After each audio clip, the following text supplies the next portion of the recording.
Chapter 600. Come and be our president. Chapter 600. Come and be our president. Die. Caddick clearly did not want to waste more time on chit-chatting. He thrust the lance at Chen Zhao. The next moment, a bronze sword appeared in Chen Zhao's hand. He lifted the sword and struck out. Clang. Caddick's lance was cut into two. Chen Zhao waved his sword again.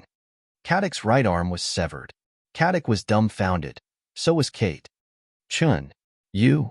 Supernatural power? As if I don't have it, Chen Zhao said, resting the sword on his shoulder. To be straightforward, Caddick was a wizard. How strong could a wizard be? Chen Zhao had no idea, but he could take Pierce South as an example. Normally, a wizard's magical power would not be too powerful, and his spells would be more limited. Nature had limited their magical powers, just like how the principles of the human world limited demons from hell. This was why Pierce South had wanted the King of the Sun Golden Chalice to increase his magical power. Caddick broke out in cold sweat. He did not expect Chen Zhao to be a wizard too. Needle thread guidance. Kate noticed many green threads extend from Chen Zhao's left palm. They were particularly obvious in the dim sewer. The threads wound around Caddick so that he could not escape or move. Chen Zhao pulled his left arm and Caddick was dragged before them. Chen Zhao turned around to look at Kate, after which he handed her the bronze sword. Are you able to do it? Taking in a deep breath, Kate was about to lift the bronze sword. However, Chen Zhao snatched the sword away. Never mind. Let me do it, or David will kill me. Then, ignoring Kate's response, Chen Zhao struck with the sword. He knew that most spiritualists had weird abilities. To ensure that Caddick would really die, he severed his head directly. Caddick's armor disappeared as his naked corpse floated in the sewage. Chun, I feel that you have many more secrets. Go and ask David. Does David know about this? We've been through certain things together, Chen Zhao said. Fine. Cut this part of the tape. You know, it's better not to publicize supernatural powers.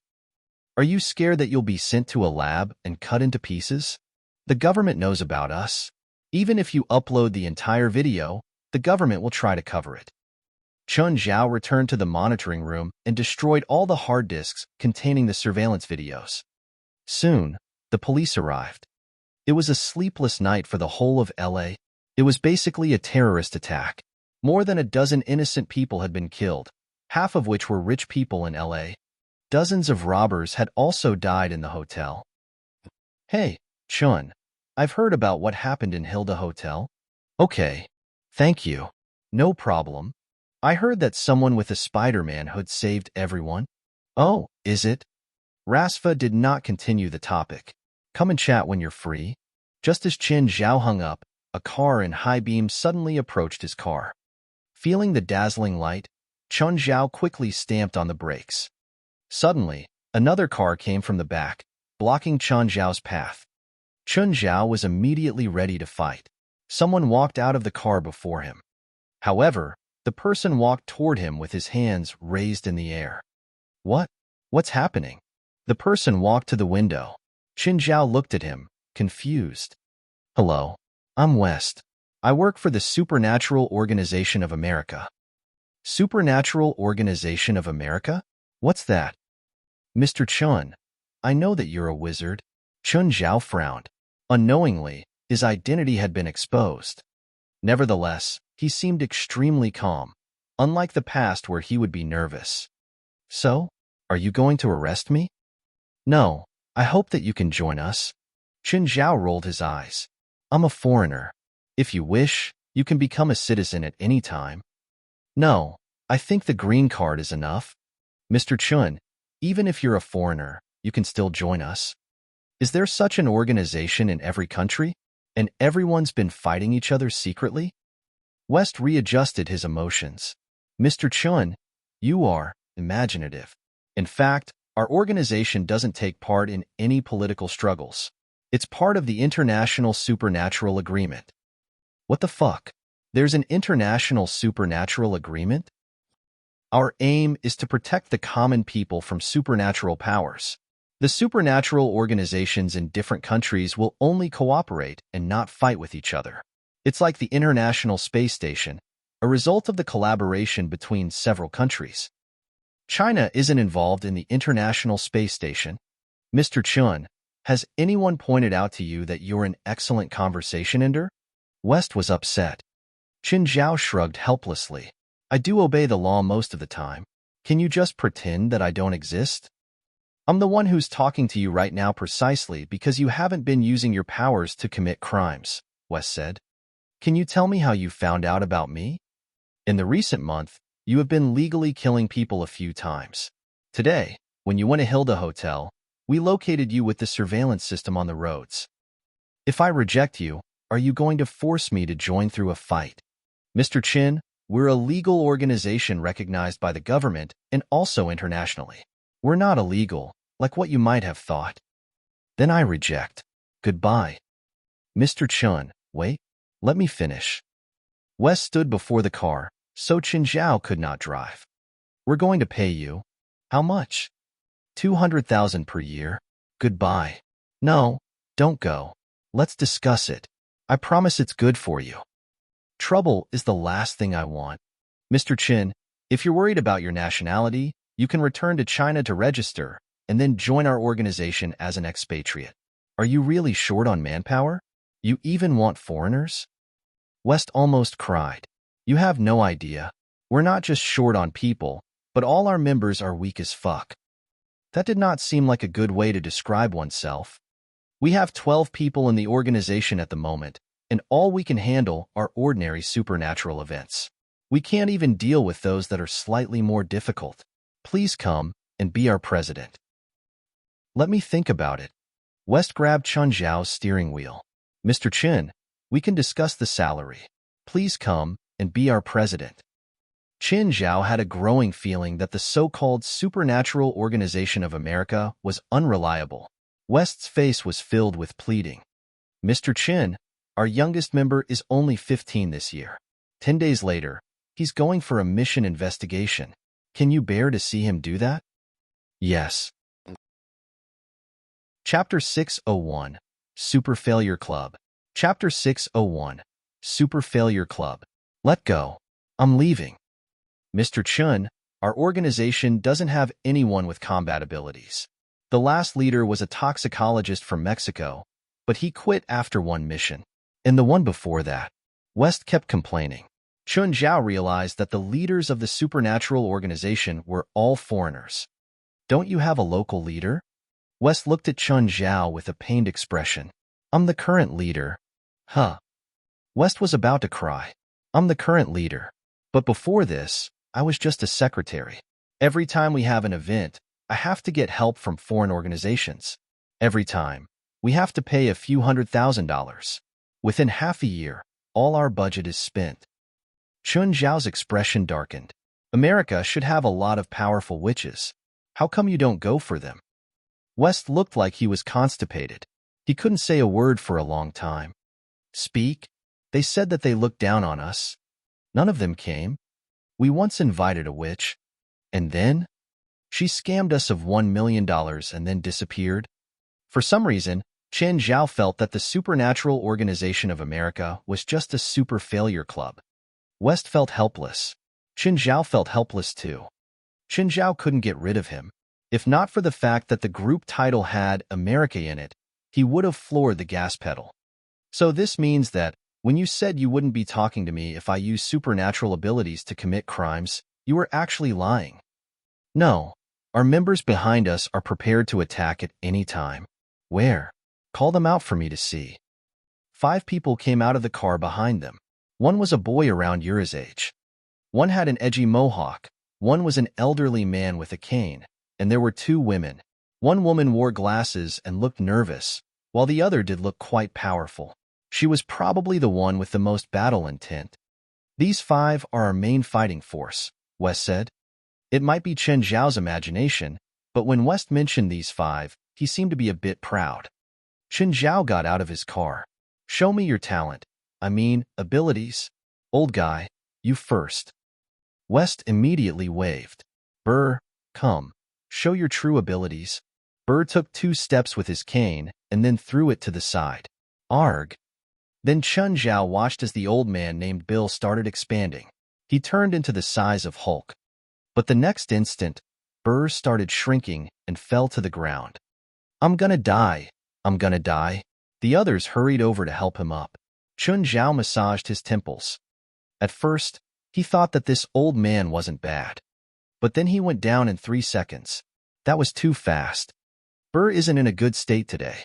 Usually, he can last 30 seconds. West quickly waved his hand. Come, more, you're next. Come. More gulped and walked up hesitantly. He has a family magic spell. More come. Moore's body shook. Chun Zhao rubbed his forehead. There were 2.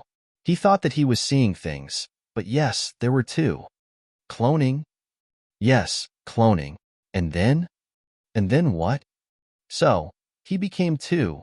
Then what about his combat abilities? He's taking boxing lessons now, Wes said. 1 kid turned into 2 kids, so his combat abilities doubled. But his foundation was a bit too low, wasn't it? Okay, he was still a kid, so Chun Zhao couldn't have such high standards. He had room for improvement, probably. Who's next? The guy with an edgy mohawk came out. My name Morit. I'm a naturalist. I can control plants. Okay, please begin your performance. His description sounded reliable, even though his appearance looked unreliable. Edgy Morit walked to the side of the rood. Chun Zhao felt the magic on him. Then the plant before him started moving and walked out like a person. It was like Eugenus, the forest shepherd. However, it was a bit shorter, only around 1 meter tall. I can only control plants this big now, but my magic is improving really fast, Morit said confidently. I'm sure I'll be able to control towering trees in the future. Chun Zhao looked over to the 2 women. They had completely opposite personalities. One had a sharp aura, while the other looked timid. What about you 2? I'll do it. My name is Jalanash. My skill is elemental magic, especially wind. She opened her arms and Chun Zhao immediately felt a furious wind blowing in his face. Beside him, West couldn't keep standing and had to grab onto the car. Oh, this was a bit legit. It finally wasn't comedic. Jalanash's wild wind lasted for around a minute before finally stopping. Even though it still lacked combat abilities, it was at least still legit magic. Not bad, miss, Chun Zhao said. So, your name is Jalanash? Yes. Jalanash looked proud. Then what's her name? Belia. Jalanash tugged the sleeves of the glasses girl beside her. Hello, sir. I'm Belia. Please begin your performance.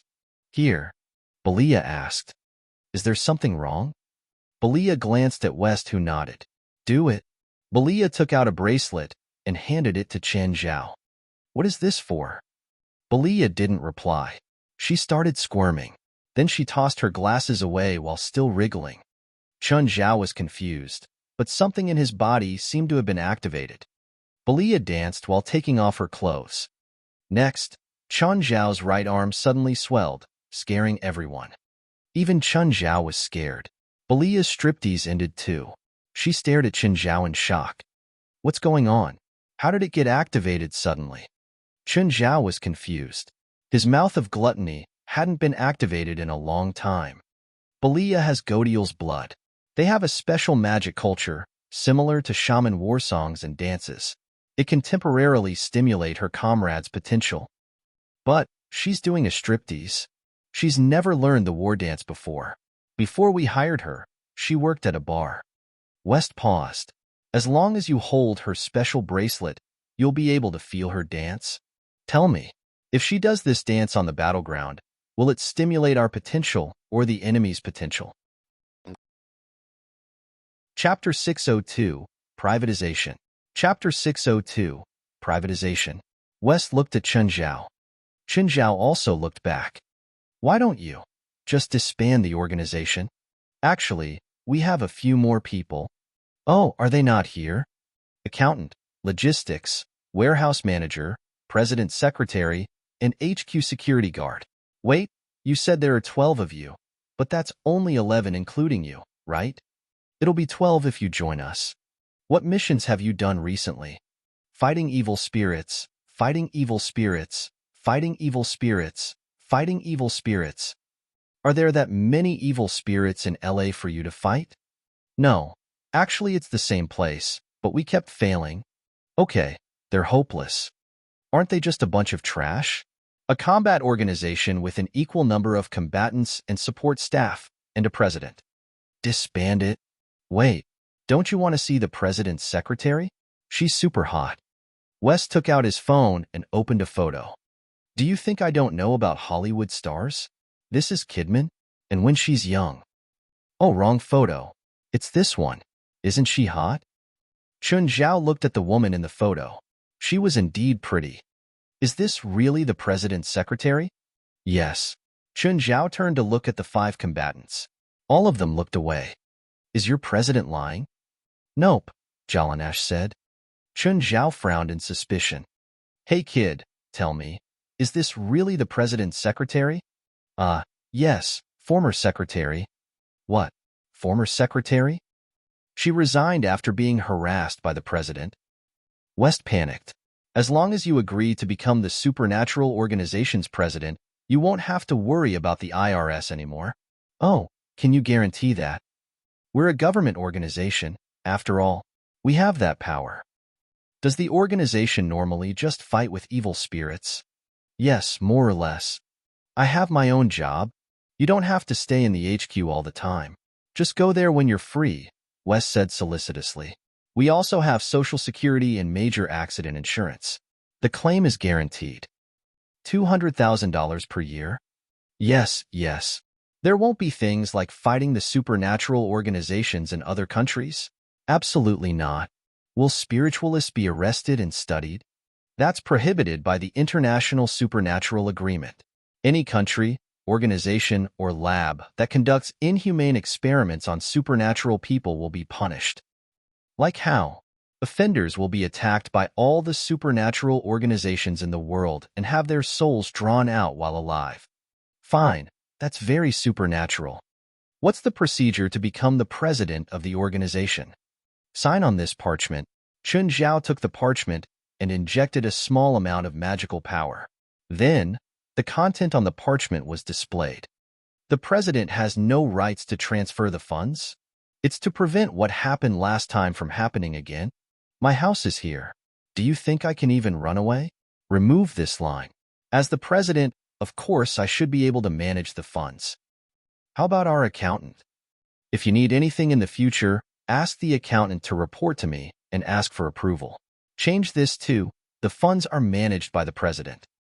Okay, and this. All of them have to be changed. Finally, Chun Zhao signed the contract. The Supernatural Organization of America had officially become Chan Zhao's private supernatural organization. Also, since the former president's secretary has resigned, should we hire another one? No need. I'll be the new secretary, Wes said with a serious look. You're kidding, right? No, I'm serious. No way. I need a lady. We've used all the funds this year. President, are you going to pay with your own money? Chun Zhao was clearly not generous enough to spend his own money. By the way, is there any confidentiality agreement in the organization? Apart from not exposing us to the media, you can do whatever you want. Chun Zhao sighed. He felt that he had been deceived into such a worthless position. Oh, who do I report to? Don't tell me it's the White House. No one. Although we are a government organization, we act independently and monitor ourselves. Will the government give us tasks? Chapter 603. Hey, do you see that man? Chapter 603. Hey, do you see that man? Yes, it's true. Spider-Man saved me, a woman said excitedly to the camera on TV. I saw him. I really saw him. He personally saved me from the captors. I saw him too. He wore a Spider-Man headpiece. The witnesses and victims were being interviewed by the media. All of them claimed that Spider-Man had saved them. Of course, anyone with common sense knew that it was someone wearing a Spider-Man headpiece. But some people thought that it really was Spider-Man, that it was Peter Parker. This caused the Spider-Man movies to become unprecedentedly popular. However, the biggest uproar came on the afternoon of that day. Footage from the scene was published. It blurrily recorded everything that had happened, including the masked Spider-Man's fight with the criminals and how he saved everyone. It was just that no one understood why the criminals were crying. It wasn't only them. The captives were crying too. Of course, some people knew the truth. The news came from somewhere, explaining why everyone was crying. There was a bottle of wine that was going to be sold at the auction. This bottle could make people think of the past and even remember forgotten memories. During the clash, that bottle was accidentally shattered. The fragrance filled the air, and everyone who smelled it started crying. In other words, it was this wine that helped the man save everyone successfully. Chun, good news, Rasfa said. Someone wants the purple brew. They offered $150 million. But I advise you not to sell it so quickly. Of course, ignore me if you need the money. You're doing hunger marketing again? Your purple brew is totally famous now. Regular people know about it too, not just the rich. And the more curious people are about it, the more valuable it is. Okay, I got it. After hanging up, Laurent started throwing a tantrum again. Where's the purple brew? I want to drink the purple brew. Do you know how much one bottle costs? Don't fool me. I've studied finance for a few years too. The purple brew doesn't work at the market value. You and Phalai drink it like it's an everyday beverage, so it's obviously not that expensive to make. Chun Zhao glared at the proud Laurent. He was so annoying. After making a commotion, Laurent finally got the purple brew. He happily took a sip. That taste was amazing. I miss Winip. After another sip, Laurent grew sentimental again. Pamela left just like that. Chin Zhao found earplugs and went to sunbathe by the lake. But Laurent started bothering him again. Chun, I want muscles. I want a strong body. I heard from Phalai that you're good at bodybuilding. Help me exercise. Chun Zhao squinted and studied Laurent in his swim trunks. Are you sure? Yes, I'm sure. How about I introduce a coach to you? Definitely professional. More professional than me. Really? More professional than you? If you see her, you'll trust me. Chun Zhao's smile had another meaning to it. Chun, how come you're here? Gaia was surprised to see Chun Zhao visit suddenly and bring an old man. Let me make some introductions, Chun Zhao said. This is Gaia. This is Laurent, Phalai's father. Gaia, Laurent wants to bodybuild. Can't you help him? I'm not as professional as you. Gaia looked at him strangely. Why did his tone sound weird today? Laurent, go look around the gym and get familiar with the machines. After Chun Zhao sent Laurent off, Gaia looked at him. Tell me, what's up? Make him suffer. You have something against him? I hate him. He hates me too. Hi, I'm Laurent. Your muscles look great. Laurent looked at the burly man before him. There were many muscular guys like this in the gym. The man nodded, but continued to train attentively. The dumbbell in his hands went up and down, up and down. See that guy over there? He said that no one in the gym can beat him. The man turned and saw Chin Zhao in the distance. He's right. Laurent almost choked on blood. He thought that a muscular guy like this would have some ego and lose his temper hearing those words. He went to the boxing ring. There was a tall African-American man practicing in the ring. The person practicing with him was forced back continuously. The boy looked even stronger than the muscular man from before. When he went to the side of the ring to drink water, Laurent went over immediately. Hey, you're great. Tiger grinned. Thanks. Usually, people would come over to talk to him too. After he'd participated in the BBL competition, he had a certain degree of fame. But this old man looked unfamiliar. He was probably new. Do you see that guy? Laurent asked. Yeah, why? That guy seems like he's here to find trouble. He says he wants to beat up all the sissies in the gym. Tiger looked at Laurent strangely. Do you know him? No. Do you know who he is to me? What do you mean? Who is he? Tiger ducked out of the ring. He's my teacher and benefactor. You old asshole. Thud. Tiger punched Laurent in the eye. Chun Zhao and Gaia were talking in the distance. They had seen Laurent chatting with Tiger and thought it was okay. The next moment, They saw Tiger send Laurent to the ground with a punch and ran over, alarmed. Tiger, why did you hit him? Gaia asked. He insulted Mr. Chun and tried to ruin our relationship.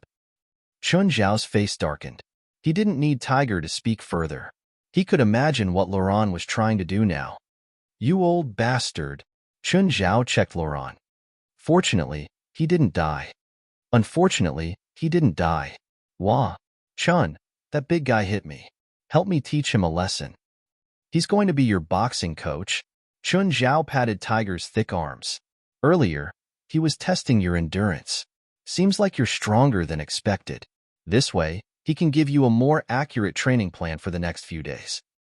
I don't want to work out anymore. I don't want to stay here anymore. It's too late to leave now. Chapter 604, Mountain Hunting. Chapter 604, Mountain Hunting.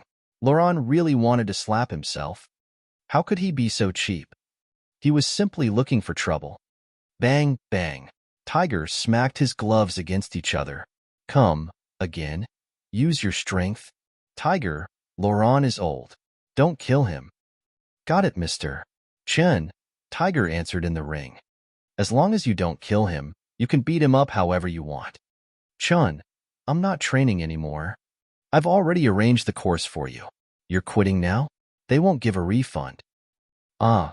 Laurent screamed in misery, while Chun Zhao still had a smile on his face. Tiger, continue to train with Laurent. Chun Zhao and Gaia exchanged looks and went to another ring. Thud, thud, thud. Soon, everyone heard low noises in the distance. Everyone in the fitness center stopped what they were doing and gathered at the source of the noises. There, they saw Chun Zhao and Gaia training with each other. None of them dodged, and both punched their opponent's body with their gloves.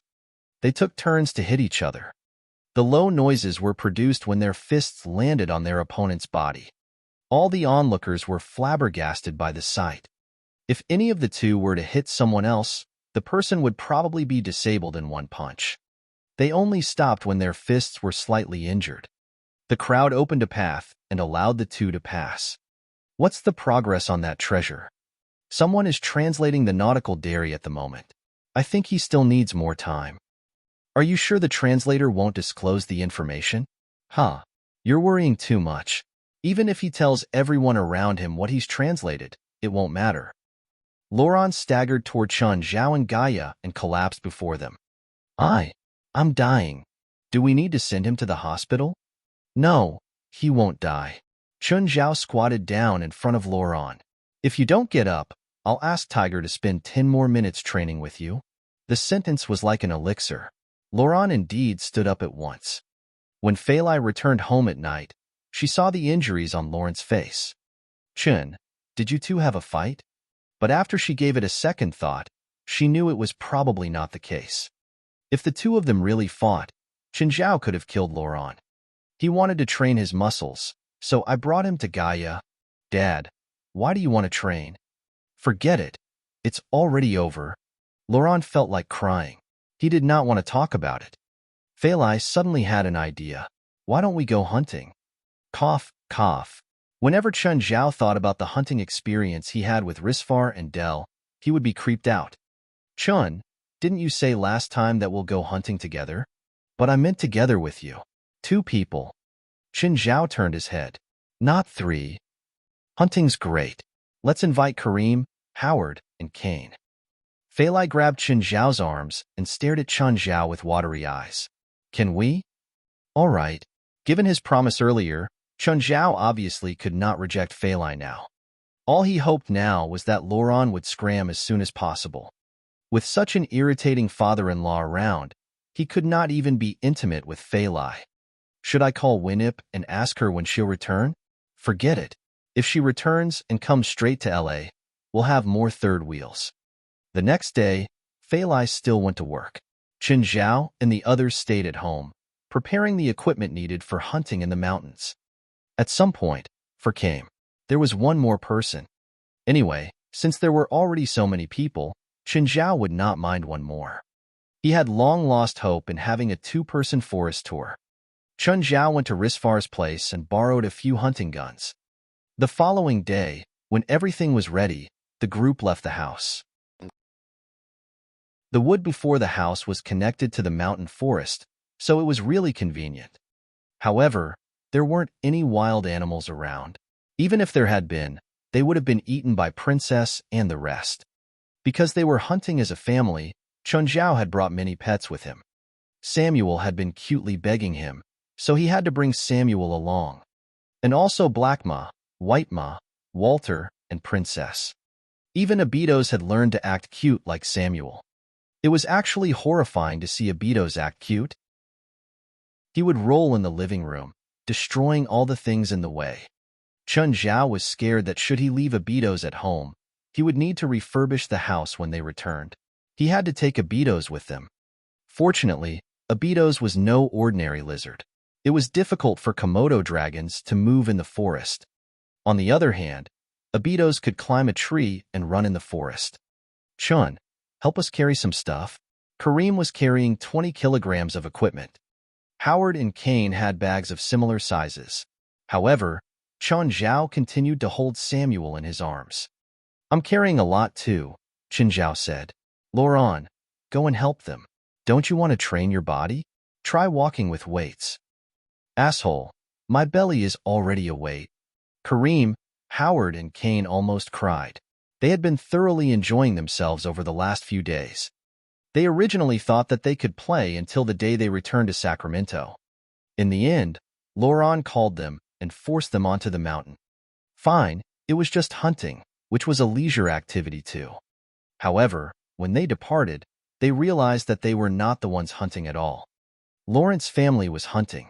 The three of them were here as labor. In the end, Chun Zhao still took a bag from them. They seemed to be carrying too much indeed. In the first hour on the mountain, they found nothing. They did not encounter any wild animals. Chun Zhao wondered how big Black Ma and White Ma's hunting radius was. There, 4, Fei Lai called softly. She pointed at a white figure in the grass in the distance. It was a white hare. Fei Lai and 4 had both grown up on a farm. Thoughts like, how can we eat rabbits? They're so cute, would never cross their minds. For lifted the gun in a skilled and standard manner. She held the stock against her shoulder. After aiming briefly, a gunshot was heard. Several meters away, the hare's head exploded at once. Nice. Lauren's face flushed. Daughter, you're great. The group took the hare and continued deeper into the mountain. A hare was clearly insufficient for so many of them. Very soon, however, they killed a wild goat. This was huge. Chun Zhao envied Fei Lai and 4's shooting skills very much. As for himself, he did not even load any bullets, let alone shoot. He hoped that he would never have to shoot again. All he would receive was humiliation. At something past 1 in the afternoon, the group stopped to rest. Meanwhile, they skinned and roasted the goat and the hare. Just then, another team appeared in their sight. Chapter 605, Refusal. Chapter 605, Refusal. Fanity. Chin Zhao didn't expect to meet her again. Fanity was also surprised to see him here. Hi, Chun. Fanity led her team over to greet Chin Zhao. What a big bear. Is that a giant lizard? What breed is that? Chin Zhao saw that everyone on Fanity's team was unfamiliar. It seemed that she built her own team. Don't tell me that you're here to hunt, and don't tell me that you're here for an exploration. Huh, you guessed it. Chin Zhao really wanted to turn around and leave now. There was never anything good when it was related to explorations. Any random monster could kill half of their team.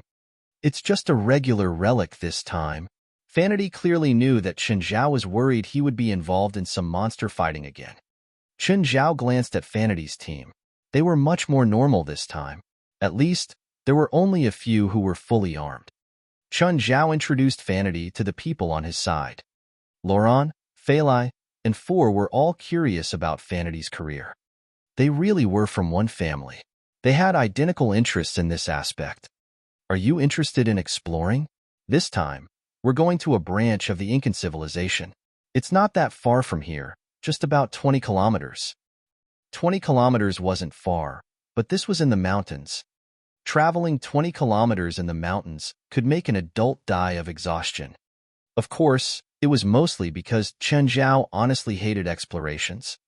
Chen Zhao had gone to a relic with our team before. Chen Zhao pulled Kane to the side. Kane, tell Laurent later that they're not good people. Don't get too close to Fanity. Explorations and stuff were the worst. Kane looked at Chen Zhao suspiciously. With what he knew of Chen Zhao, the man would make anyone or anything that he didn't like into something evil. They're really not good people. They don't look bad, though. Some of them look like college professors. The last time I went to explore a relic with them, half of them died. If we don't stop Laurent and the others and something happens this time, you might be part of the half that dies. This made sense now. When Chen Zhao walked over, Fei Lai and the others were in a heated discussion with Fanity. Chen, Fanity invited us to join the expedition. Fei Lai's eyes were filled with anticipation. She hoped that Chen Zhao would agree. Fei Lai, Fanity clearly didn't tell you that in the last 2 expeditions, 15 people in her team died the first time and 20 died the next. Chen Zhao wouldn't allow Fei Lai to take that risk. He wouldn't allow it no matter how great Fanity made it sound. If it weren't for me, all of them would have died. Fei Lai didn't think that relic explorations would be so dangerous. Chun, I said that this is a regular exploration. The relic has already been searched before and many teams have visited it. It's not dangerous. Chen Zhao glanced at her. If it's not dangerous, then why does a portion of your team have a gun? You're not hunting, are you? It's just in case. It's like an officer patrolling the streets. Even a regular patrol officer would have a gun. Anyway, I don't care if you go on an expedition. Just don't drag my family into it. Fei Lai saw how serious Chen Zhao was. He didn't have his usual playfulness, so she didn't say anything else. If Chen Zhao didn't think it was dangerous, he wouldn't stop them from exploring with this attitude. Seeing how insistent Chen Zhao was, Fanity was a bit disappointed. Just as Chen Zhao was worried about, this expedition wasn't completely without risks. If Chen Zhao could join, then their safety would skyrocket. Unfortunately, Chen Zhao was too insistent. She couldn't find any excuses. After the short interaction, Fanity left with her team. Chun, is relic exploration really that dangerous? They collected their belongings, put out the fire, and continued up the mountain to hunt. Hey, enough. This is the mountains, not your home, For complained in the distance. As a single lady, she hated PDA the most. This annoying couple showed their affection no matter when or where. This wasn't Fei Lai and Four's first time hunting in the mountains. Chen Zhao guessed that they'd gone hunting very often in Sacramento. Their technique was very well experienced. Of the entire team, only Chen Zhao was empty-handed. Chun, are you okay? Laurent mocked. I'm carrying such a big bag. I can't aim well. Kareem, Howard, and Kane are carrying bags that aren't any lighter than you, but look at their prey. Right then, everyone stopped. They saw piles of animal corpses. They'd all been skinned. Did Fanity's team do this? No, not them. Kareem shook his head. Poaching team did it. It doesn't look small-scale either. Kane and Howard wiped their grins off their faces too. Chun, we should go back. If we run into them, it'll be trouble. That's weird. There are no valuable animals here. Why would such a big poaching team come? This was a warm forest, but not a rainforest, so all the animals were pretty common. The medium and large animals included bears, wild boars, pumas, deer, and wolves. Looking at their black market price, it wasn't worth it for a large poaching group. Their targets were mostly the Amazon rainforest, African safari, or Southeast Asia. Chapter 606, Poachers. Chapter 606, Poachers. Chen Zhao did not like unexpected events like this. All he wanted was an ordinary tour in the wild, a normal hunting experience. The carcasses were piled up before them. While they had yet to rot, they already smelled extremely unpleasant. In the warm environment, the carcasses were already emitting a pungent odor. Let's go back, Chen Zhao said. Even the Death Seeker Laurent did not object to the suggestion. However, before long, Black Moss suddenly ran toward them from the front. Master, I smell humans from the headwind, and also the strong smell of blood. Chun Zhao frowned. Headwind, which was the direction they had come from and were currently heading toward. Stop, Chun Zhao said. What's wrong? The poachers might be in front of us, Chun Zhao said. Black moss smelled them. It's that direction. Everyone was slightly hesitant, but they knew that Chun Zhao's pets were all extraordinarily intelligent. What do we do now? Let's take another direction, Chun Zhao said. Huh, human footprints. Quite a few of them, in that direction. 5 males and 2 females. That's where we skinned the animals. Milford Leon frowned. Boss, what do we do? Continue the search. We won't look for them, but if they bump into us, we'll keep them here, Milford said. Fuck, that guy's really hard to catch. If it's easy, it wouldn't be worth 5 million. Poachers were usually also skill trackers, especially in the woods. They could track their prey using footprints, feces, and even smell. Nevertheless, their prey this time was special. It was an albino cougar.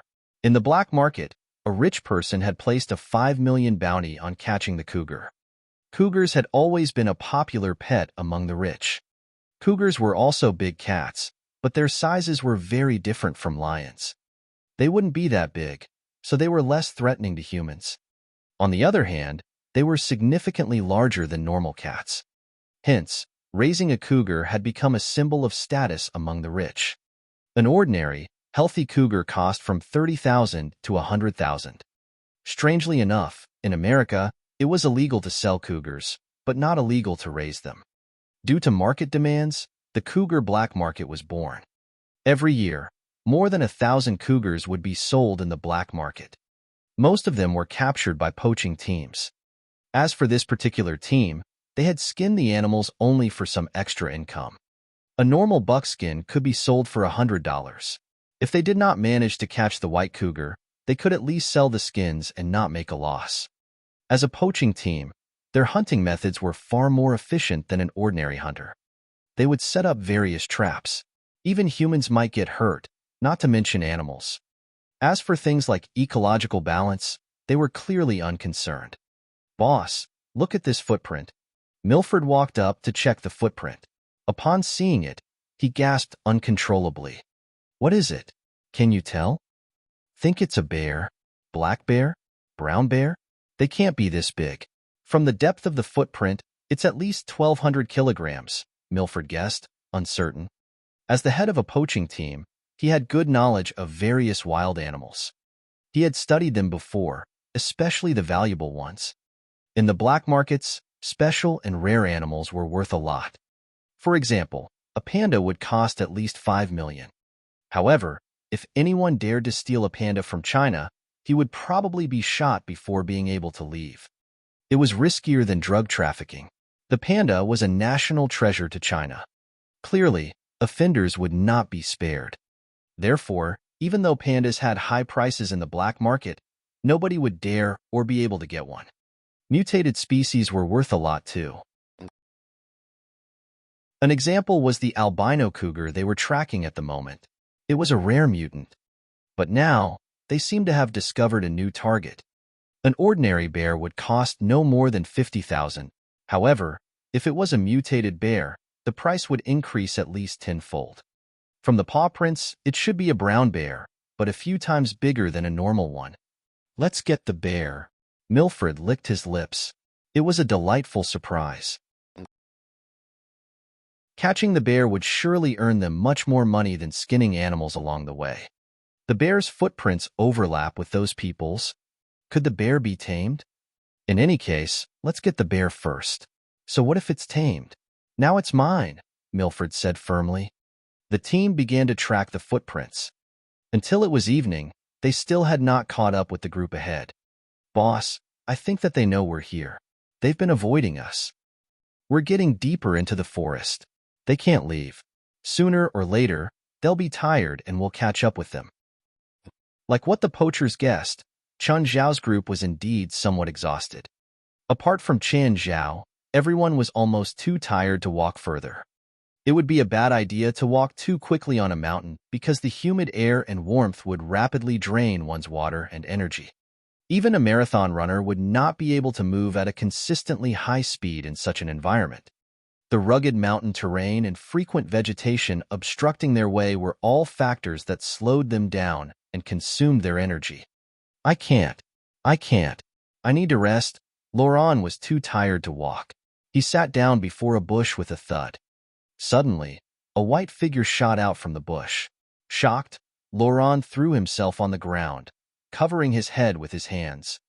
Nonetheless, the white figure had no intention to attack the group. It dashed into the thick forest in an instant and disappeared. It was a big guy, about the same size as Black Ma and White Ma. Did you see that? What's that? Looks like a cougar. But are there white cougars? Laurent asked suspiciously after he had calmed down. It's definitely worth a lot of money, Howard said. Chapter 607, Dark Fight. Chapter 607, Dark Fight. The poachers aren't looking for this, right? Chun Zhao's heart jumped. What a pretty puma. Men and women focused on different things, clearly. Men focused on whether it was valuable or not.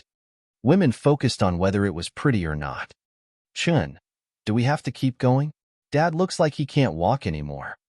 Then let's rest for a while, Chun Zhao said. It had started getting dark. They indeed couldn't continue walking. It wasn't a matter of energy. If they slipped or tripped over something, it could be very dangerous. Just then, Black Ma and White Ma ducked out. Master, they're getting close? Chun Zhao furrowed his brows. The poachers were so clingy. He didn't want to encounter them, but they just had to chase after him. Didn't they know that if they kept chasing, someone would die? Go hide behind the coverage, Chun Zhao said. The poachers have caught up. A few blurry shadows were approaching in the darkness. Just then, Cain fired into the night sky. Hey, don't get any closer, Cain yelled. At the gunshot, the poachers flattened themselves on the ground immediately. If two groups of hunters met at night, they would often fire a gun as a warning if they weren't sure of the dangers, warning the others to not get close.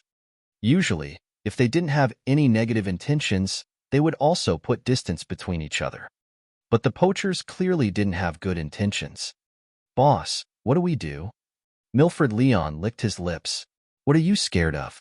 They have fewer people and our weapons are much better than a few hunters. Hey, Milford called out. Our hound got lost. We're looking for it. Did you guys see it? No, there's no dog here. Stay away from us. There were only around 20 meters between them, and they all hid behind the coverage. Milford gestured at his men. Spread out?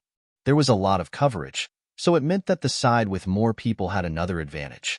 We suspect you killed our hound. Milford continued to call out. We want to check your baggage. I hope you'll cooperate. Fuck you assholes, Laurent yelled. Whoever wants to die can come and check. My hunting rifle is waiting to meet you. We have a dozen guys. Are you sure you won't cooperate with us? Then you better go find a dozen graves, Laurent said.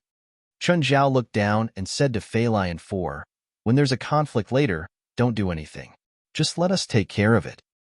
Chun, we can help too, Fei Lai said. Trust us. We can take care of it. Fei Lai, Four, listen to Chun. Laurent said as well. We'll take care of you too. Chun Zhao and Laurent messed with each other usually, but they were on the same side in protecting Fei Lai and Four. What should we do now? Chun Zhao asked. Don't worry, Cain said. We'll hide behind the coverage. Whoever shoots first has the disadvantage. Plus, we don't have a lot of ammo and we have hunting rifles, Howard said. We can't shoot impulsively, but I think they're coming over from the side, Chun Zhao said. Huh, why didn't you say that earlier? Whatever. You all take care of the front. I'll take care of the side. With that, Chun Zhao crouched down and disappeared into the darkness. Suddenly, Chun Zhao felt that it wasn't just the poachers. There was a third party. Huh, Fanity? Her team was here too. At the moment, Fanity and her team were in the darkness. Leader, should we help? Let's see first, Fanity said. She wanted to help, but now wasn't the time. She wanted to appear suddenly when Chan Zhao's group was feeling hopeless. That way, she could make Chin Zhao her again. And then she'd be able to ask Qin Zhao for help without shame.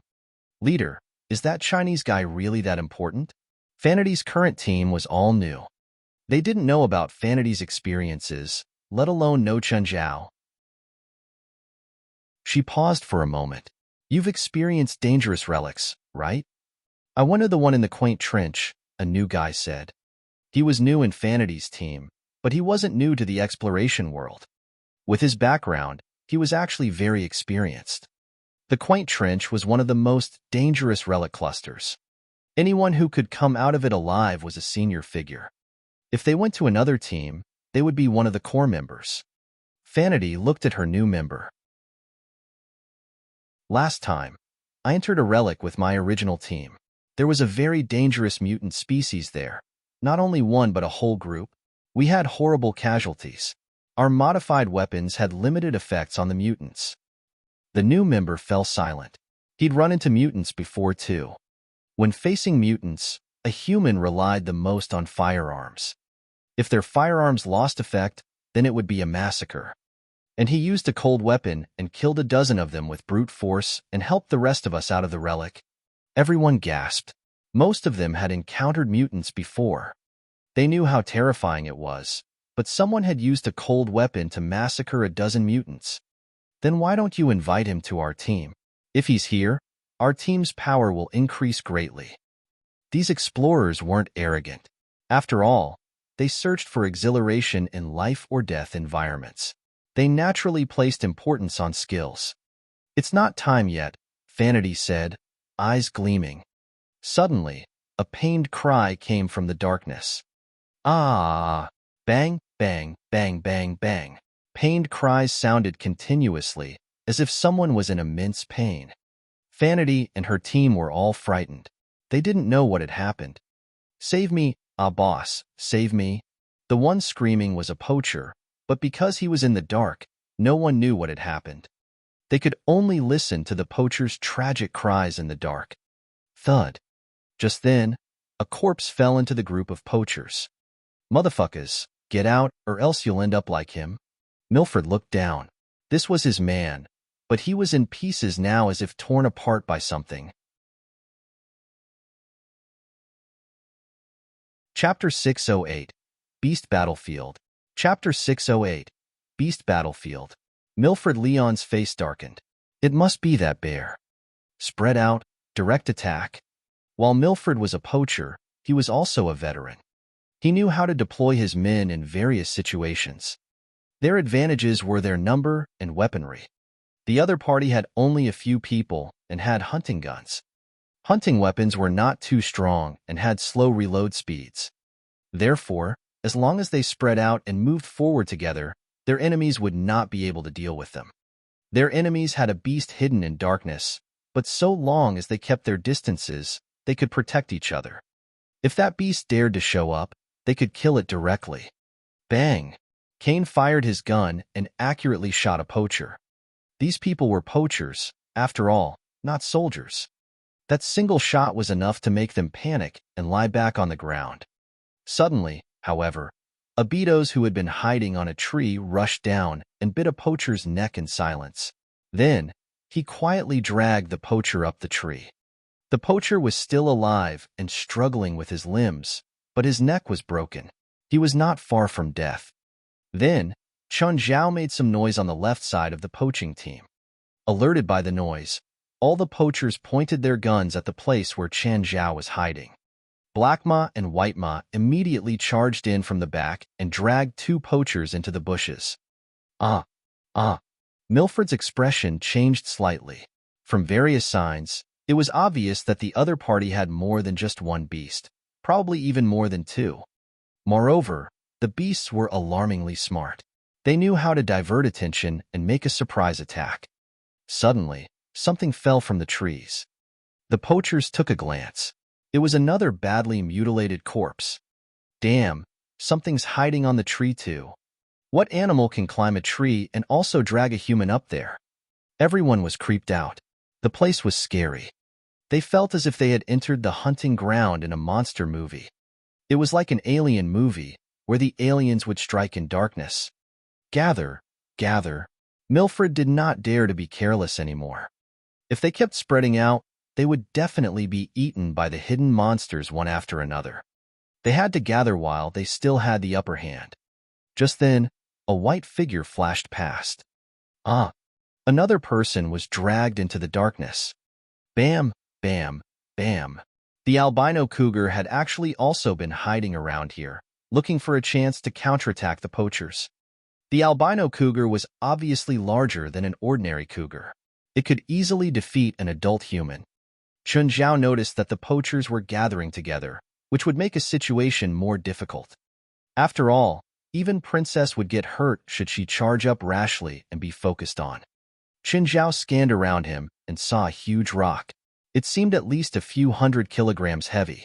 Chun Zhao grabbed the rock and threw it into the air. Careful. Startled by the falling rock, the poacher's formation was destroyed at once. Even though the rock did not hit anyone, it did throw the poachers into confusion.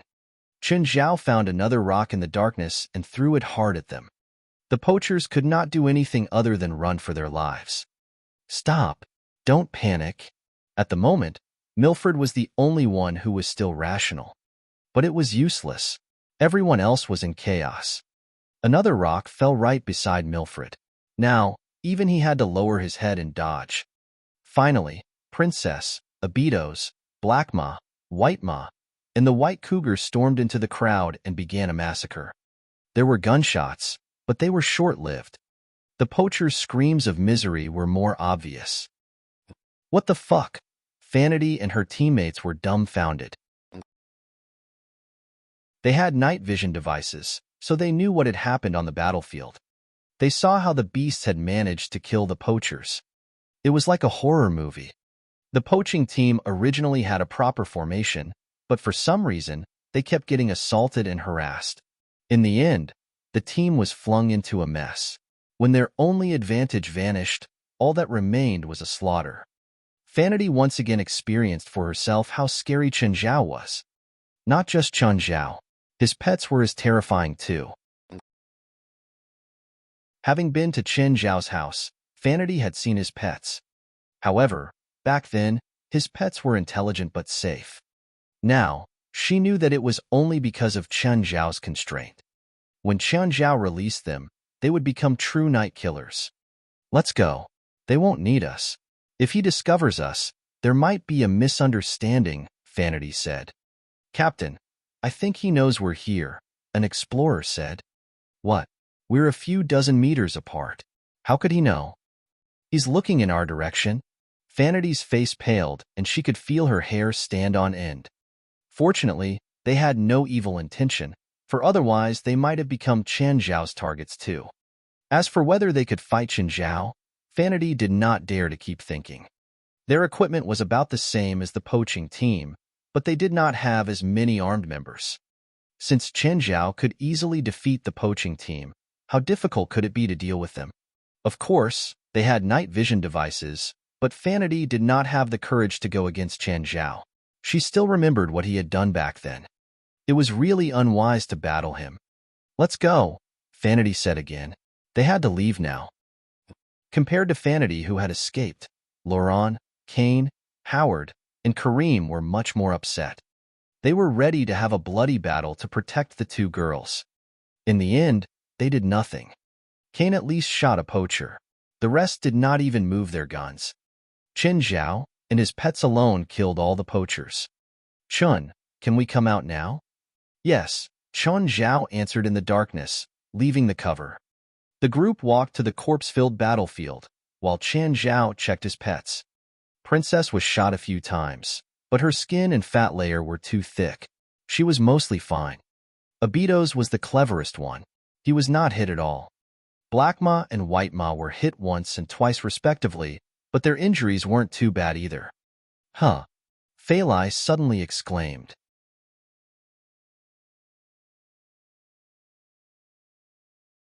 You could say that Princess was the strongest beast on dry land, but usually, she acted like a sweet little girl. Occasionally, she would act cute and whine or sunbathe on the ground. But today, they saw how terrifying Princess was after Chun Zhao released her natural instincts. Of the many pets, she was the most terrifying because she ripped the poachers apart with her paws. Her thick fatty layer made it so a normal gun couldn't cause too much damage.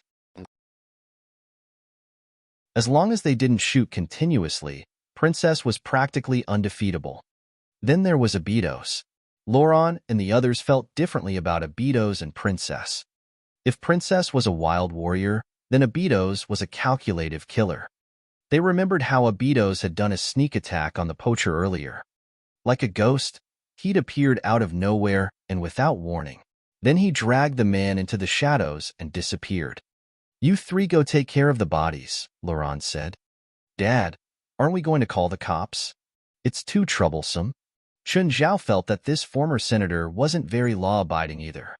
Everyone was in bad shape tonight and had a few injuries, especially the albino puma. They set up camp on the spot and rested for the night. The next morning, everyone hurried down the mountain. When they reached home, they were just in time for lunch. But when Laurent, Karim, Kane, Howard, and Four saw the feast of a lunch at home, they were all stunned. "Chun, who cooks in your house? Do you have servants?" "No. How come we've never seen them before?" "Then what's with this food?" "It's people in town. Usually, when Feilai and I are too busy, we'll have a restaurant prepare food and bring it here." "He has your key." "He knows where I hide my key," Chun Zhao said. "Aren't you afraid of them stealing things? There's nothing valuable here. They can't move the most valuable thing anyway." "Dad, let's hurry and eat. Everyone's tired," Feilai urged. She didn't want everyone to get caught up on this either. "Oh, what should we name the puma?" Before he finished, a car pulled up outside. West stood outside the door. Chun Zhao looked at him and furrowed his brows. Walking to the door, he stared at West. "What do you want?"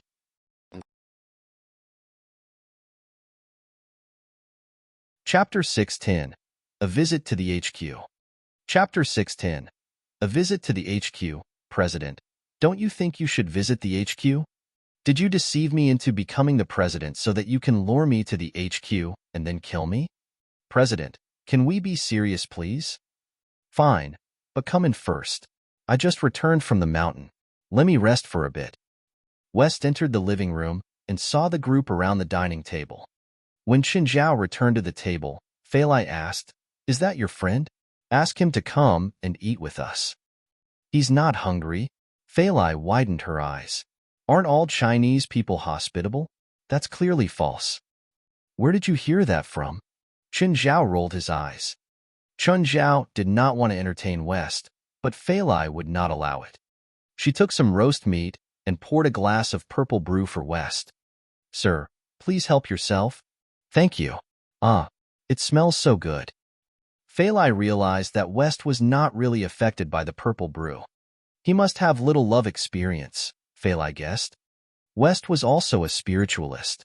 Although he was not a combatant, he possessed magical power. The purple brew would only cause normal people to cry. The stronger one's magical power was, the weaker this effect would be. Nevertheless, the purple brew was not completely useless to spiritualists. As West drank some purple brew, he immediately felt energized and filled with magical power. His magical power even increased slightly. It was not a lot, but it was obvious. West gasped. Had Chun Zhao always been treating his guests with such luxuries? In comparison, the supernatural organization seemed much stingier. West saw many pets of various sizes entering and leaving the dining room. He was surprised but not horrified. He knew that Chun Zhao owned many pets. After all, he had investigated Chun Zhao in advance. Nonetheless, when he saw the white cougar, he was somewhat taken aback. West placed a finger on his forehead and started thinking. "Feilai, I'm going out in the afternoon." "Sure. With Mr. West?" "Yup. Okay. Don't be back too late." Chun Zhao boarded West's car and they sped off. Drive slower. Actually, with his current fitness, Chun Zhao might not even die in a 300 km/h car crash. However, he did not enjoy the feeling of speeding. West said confidently, "President, I have an exceptional memory. How is that related to driving?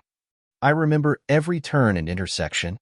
West paused and then asked, President, did you kill someone today or last night? Is it that obvious? How did you know? I know not only you've killed people, but also who they are. Oh, that white cougar has a bounty in the black market. $5 million. That much? Qin Zhao exclaimed. Should I sell it? That's as much as what I own in total. In his 7 or 8 months in the country, Qin Zhao had earned around a few million. A group of poachers has recently come to L.A. Their leader is called Milford Leon, who's also an experienced criminal. So, they're here to catch the white cougar. Now, the white cougar is in your house. Also, your pets and the cougar are all injured, which means you've had a conflict very recently. Qin Zhao looked at West in surprise. You could make that link? Have you always been acting stupid in front of me? President, like what I've told you, I'm adept at spells that improve my thinking. When I cast quick thinking, I can, well, think quickly. Why didn't you think of the consequences before you harassed the former president's secretary? I was serious about her, West answered in a serious voice. Qin Zhao rolled his eyes. West was shameless enough to describe workplace harassment as love. President, can you sell that wine to our organization? Oh, how many bottles? 100, West said. Isn't the organization broke? We can still afford cheap stuff? All right then, $150 million. Thank you for your patronage. Screech. The car came to an abrupt stop. President, is that extortion? Extortion? You didn't even know how much my wine costs. Qin Zhao rolled his eyes. How much can your wine cost? Have you heard of the purple brew? Of course, wait. That's the purple brew? Yup. The market price is $1.5 million per bottle, so $150 million for 100 bottles. I think that's correct. You mean, I drank 500,000 just now?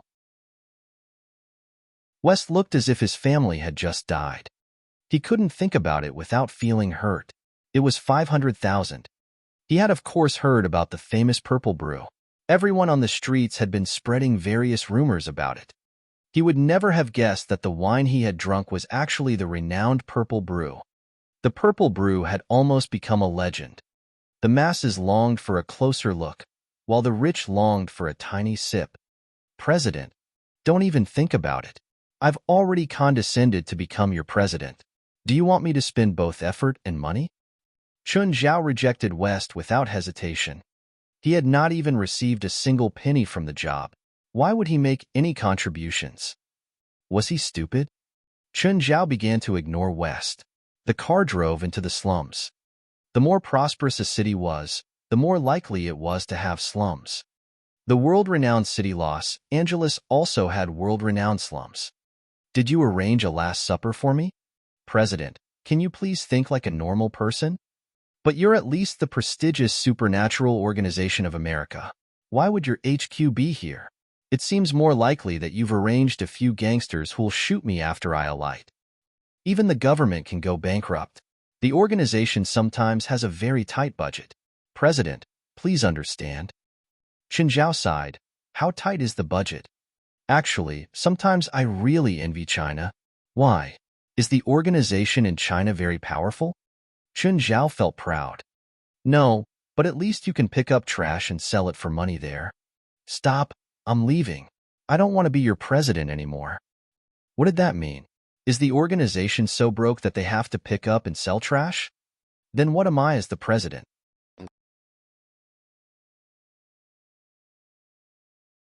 Chapter 611, President's First Hell Meeting. Chapter 611, President's First Hell Meeting. West settled Qin Zhao with much difficulty. For this, he even activated quick thinking and used all his persuasion tactics. After he made a bunch of unreliable promises, Qin Zhao finally managed to accept. The car parked before an abandoned 2-story brick house. There was a puddle of black water before the door. Qin Zhao got out of the car. When he'd first come to America, he'd lived in similar places. But looking at this kind of building now, it hurt his eyes. It's really here? Yes. West looked away. There was a metal ladder on the side. They climbed up to the second floor. The second floor was a single room divided by man-made fiberboards. The interior design was even simpler. No, more accurately, it wasn't even furnished. All right, at least it was clean. That was probably the only good part. West brought Qian Zhao to the largest partition, the conference room. Even though it was crude, it had everything necessary. There was a long office table, a dozen chairs, and an old-fashioned projector. There were 10 people in the room. Other than Belia, Burr, Moore, Morid, and Jalanash, there were 5 more people. But the 10 didn't look very spirited. They were either chatting amongst themselves or playing on their phones. West coughed, but everyone ignored him. Quiet, West called again. Everyone, look at my eyes. Chen Zhao suddenly pointed at his forehead. Everyone looked at Chen Zhao in confusion. The next moment, they felt extreme heat. Their surroundings started burning and collapsing. The sky turned blood red. Ah, what happened? Where is this? Where are we? Belia ran forward in fright, but then the ground before her collapsed. It was scalding lava under it. The terrible heat wave hit her. If she took another step, she would fall down. The air was filled with the smell of sulfur. Hallucination. This is a hallucination. This was a hallucination, of course. It was the hell knell. It was quite effective against people with lower magic abilities than Qian Zhao. Even though it won't cause any actual damage, the scary effect was very good. It was easy to accidentally hurt someone, though. West grabbed Qian Zhao's hands tightly. President, if it's a hallucination, please undo it for me. I can't stand this feeling. I can't undo it. I haven't learned how to do it yet, Qian Zhao said. Okay, the first meeting as president starts now. Qian Zhao held onto the table. It was still too hard to cast Hell Knell on so many people at once. But if he wanted to act cool, he had to finish no matter what. If you want to stay in that environment forever, you can let me know. I'll arrange an eternal package for you. Qian Zhao knocked on the table. Quiet down. Do you really want the eternal package? The 10 in the room finally quieted down. Even though they knew this was a spell, they would still be afraid of the end of the world, no matter how composed they were. Those 5 don't need to introduce themselves. The other 5, introduce yourselves. President, I'm Wooster, the treasurer. A middle-aged bald man stood up and said. His forehead was covered in sweat. I'm in charge of the warehouse and repairs. Padalu. Arms expert, Jalug. Strategy logistics, Angalit. Security guard, Aduz. Also, I'm the only regular person here. President, can you undo the spell for me? I think I need to change a pair of pants. No, sit down. Qian Zhao made a downward gesture. He had to spend more magic to undo the spell. He was very tired now, so he had to wait until his magic recovered to undo the spell. Since he wanted to intimidate them, he would make it more memorable. The 10 members of the Supernatural Club were almost going crazy. Since when did someone just cast a spell like this? And it was such a great spell that made them think it was real. Wooster, report to me how much money is left. $23,000. So you still have $23,000? Why don't you rent a better office? President, we haven't gotten paid this month yet. Qian Zhao was speechless. When do we get more funding? President, if we don't take care of the evil spirits in Mapleville, we'll never get the funds. What department is in charge of our funds? Go send some evil spirits to their head and let them feel the significance of our existence. The anti-terrorist department. Okay, pretend I didn't say anything, Qian Zhao said. Let's talk about the evil spirits in Mapleville. Someone tell me the results of the previous attempts. Failed, failed, failed and failed. Then, do you have any data for the specific number and abilities of the evil spirits? No. What do you mean no? Didn't you attack them many times? Yes, Wes said, but other than destroying some on the fringe, we didn't have any other results. There are still many evil spirits inside. Every time we try to venture in, we suffer from even more intense attacks. Now, make an action plan immediately, Qian Zhao said. Huh. Huh what? If you don't want to do it, then whatever. I'm being the president for nothing too. Then, President, what about you? I'll cooperate with you, Qin Zhao said. Don't think I'll do everything by myself. I'm the president, after all. Also, Wooster, give me the financial records. I want to check them. Huh? What? Qin Zhao looked at Wooster. Wooster lowered his eyes. Oh, okay. Dismissed. Qin Zhao slapped the table. Also, look at my eyes. Who? Everyone's hell knell was finally undone. They all sprawled on the table, covered in sweat. President, I'm old, Burr complained. I can't go through that again. I'm mentally traumatized. Amongst them all, only Jalanash was still composed. The others had very fragile hearts. The hell knell wasn't all-powerful. Usually, people with a stronger mind or knew about supernatural things wouldn't put up a scene like them. Okay, Chun Zhao would have to see about this president situation. If he really couldn't do it anymore, he could run off like the previous presidents. This was the worst group of supernatural people that Qin Zhao had ever met.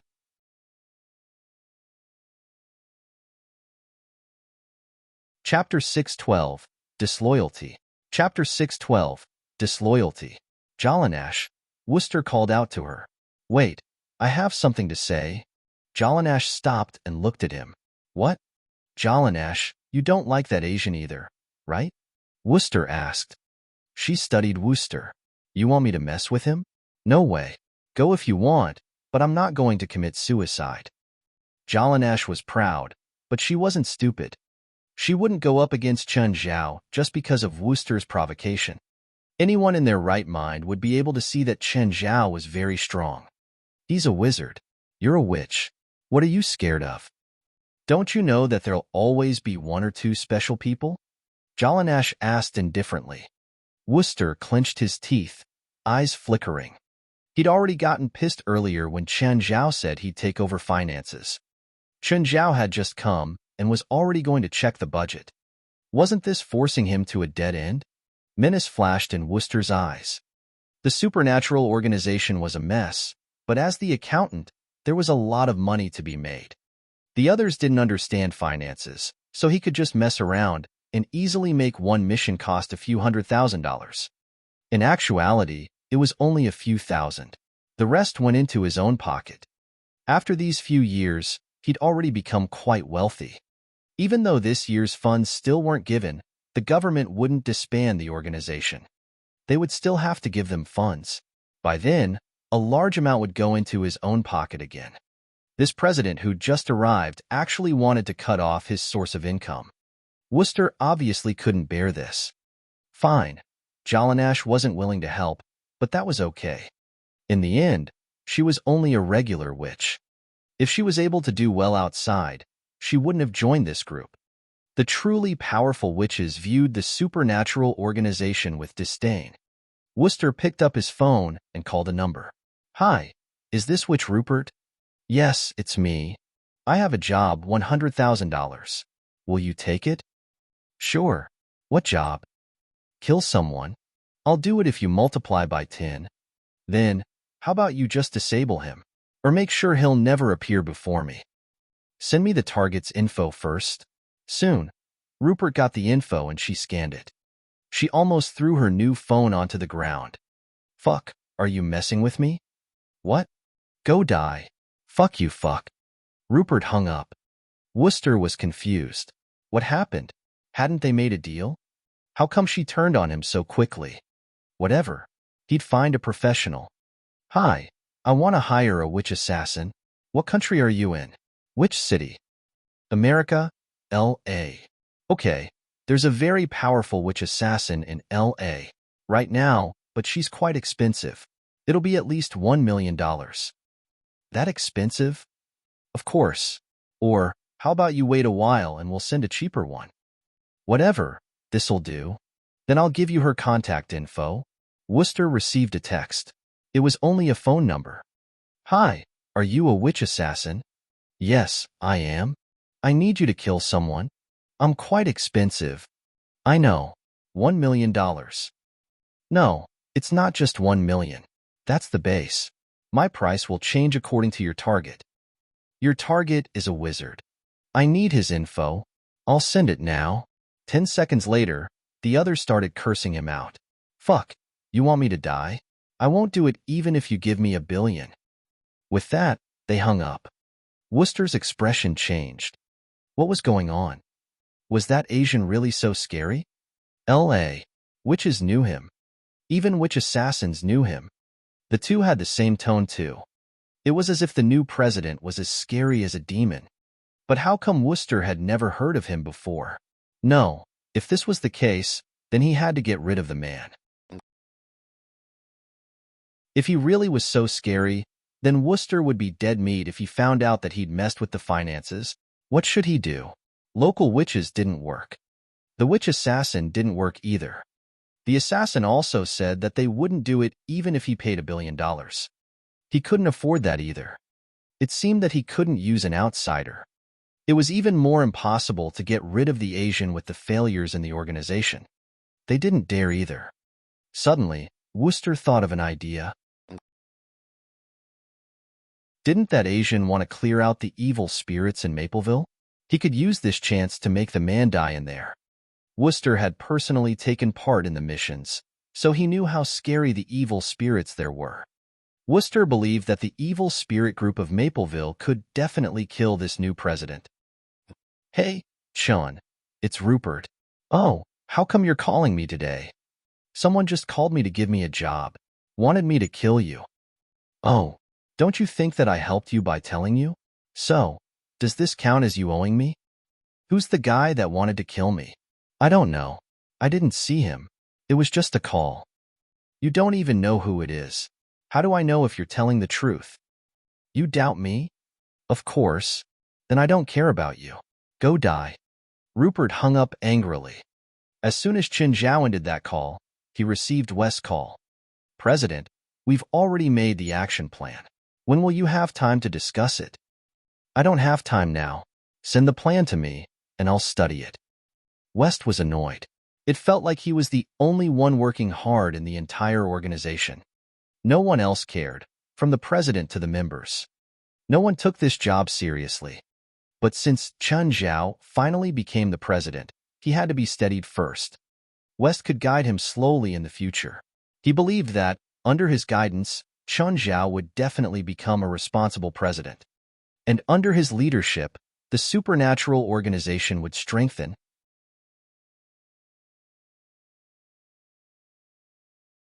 Chapter 613, Troublemaker Duo. Chapter 613, Troublemaker Duo. Chun, did you finish taming Snow White? Snow White? You named it Snow White? Qin Zhao turned to look at the albino puma. What, is it not pretty? No, it's a great name. It wasn't his name. Whoever wanted to be called Snow White could use that name. But if they have kids in the future, he definitely wouldn't let Feili name them. No way. Otherwise, their kids would hate them for life. Snow White, come here. Snow White had a blank expression. Who? Samuel. Tell it that its name is Snow White. Meow, meow. Snow White walked over slowly and tried to lick Qin Zhao. Its tongue was covered in bristles. Most cats had this kind of coating on their tongues. It wouldn't hurt Qin Zhao, but he was afraid it would hurt Feili. Feili, don't let it lick you. Otherwise, it'll scratch your skin. Hugging Snow White's neck, she looked at its eyes. It looks like an albino breed. What do you mean? Albinism and albinos are different, Feili said. Albino was a recessive inherited disease.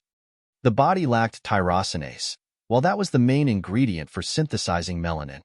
The patient's main characteristic was expressed in skin, hair, and irises.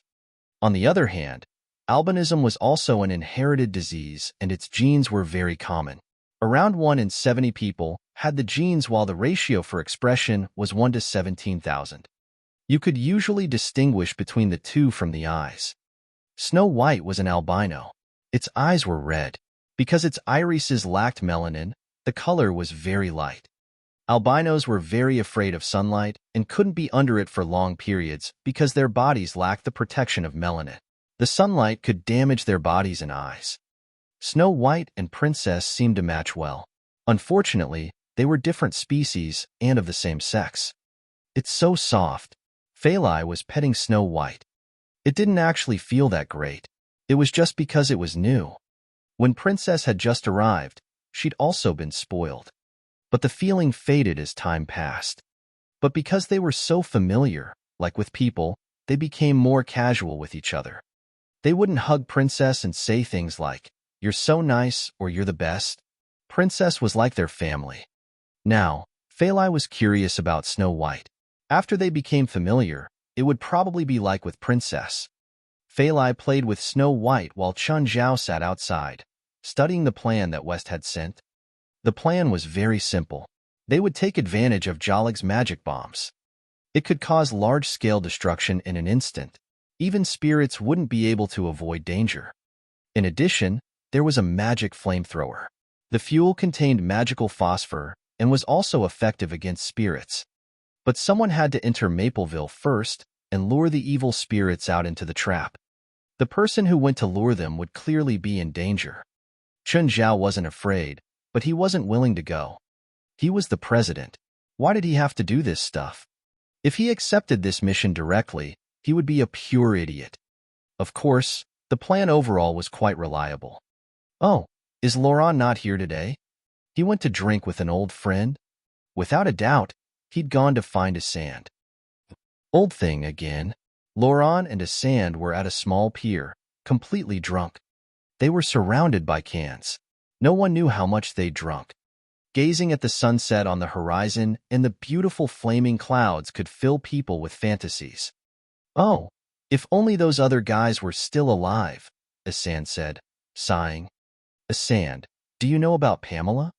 Pamela? After she quit, I only know that she got married a decade ago, and then we lost contact. So, do you know that she died? Died? How is that possible? She's even younger than you. She got some disease, Laurent mumbled.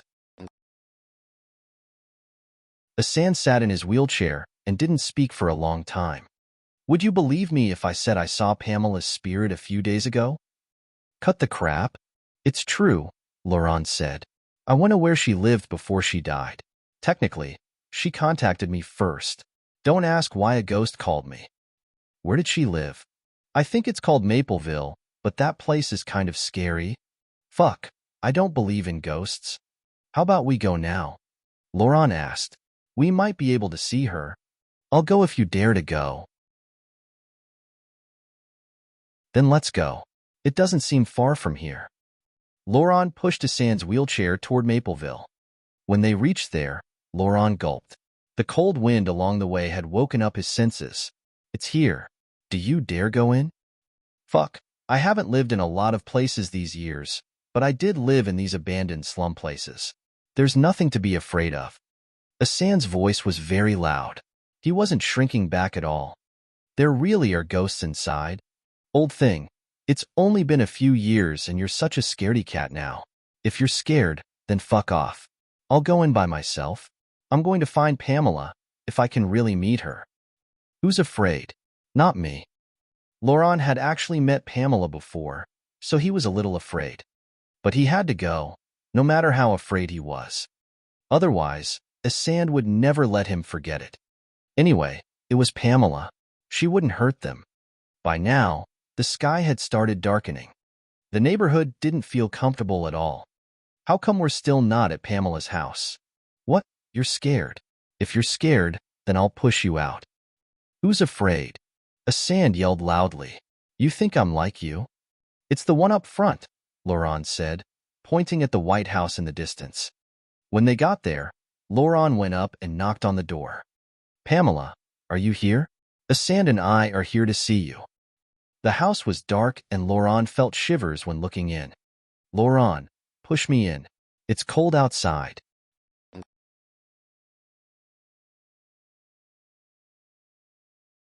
Chapter 6:14.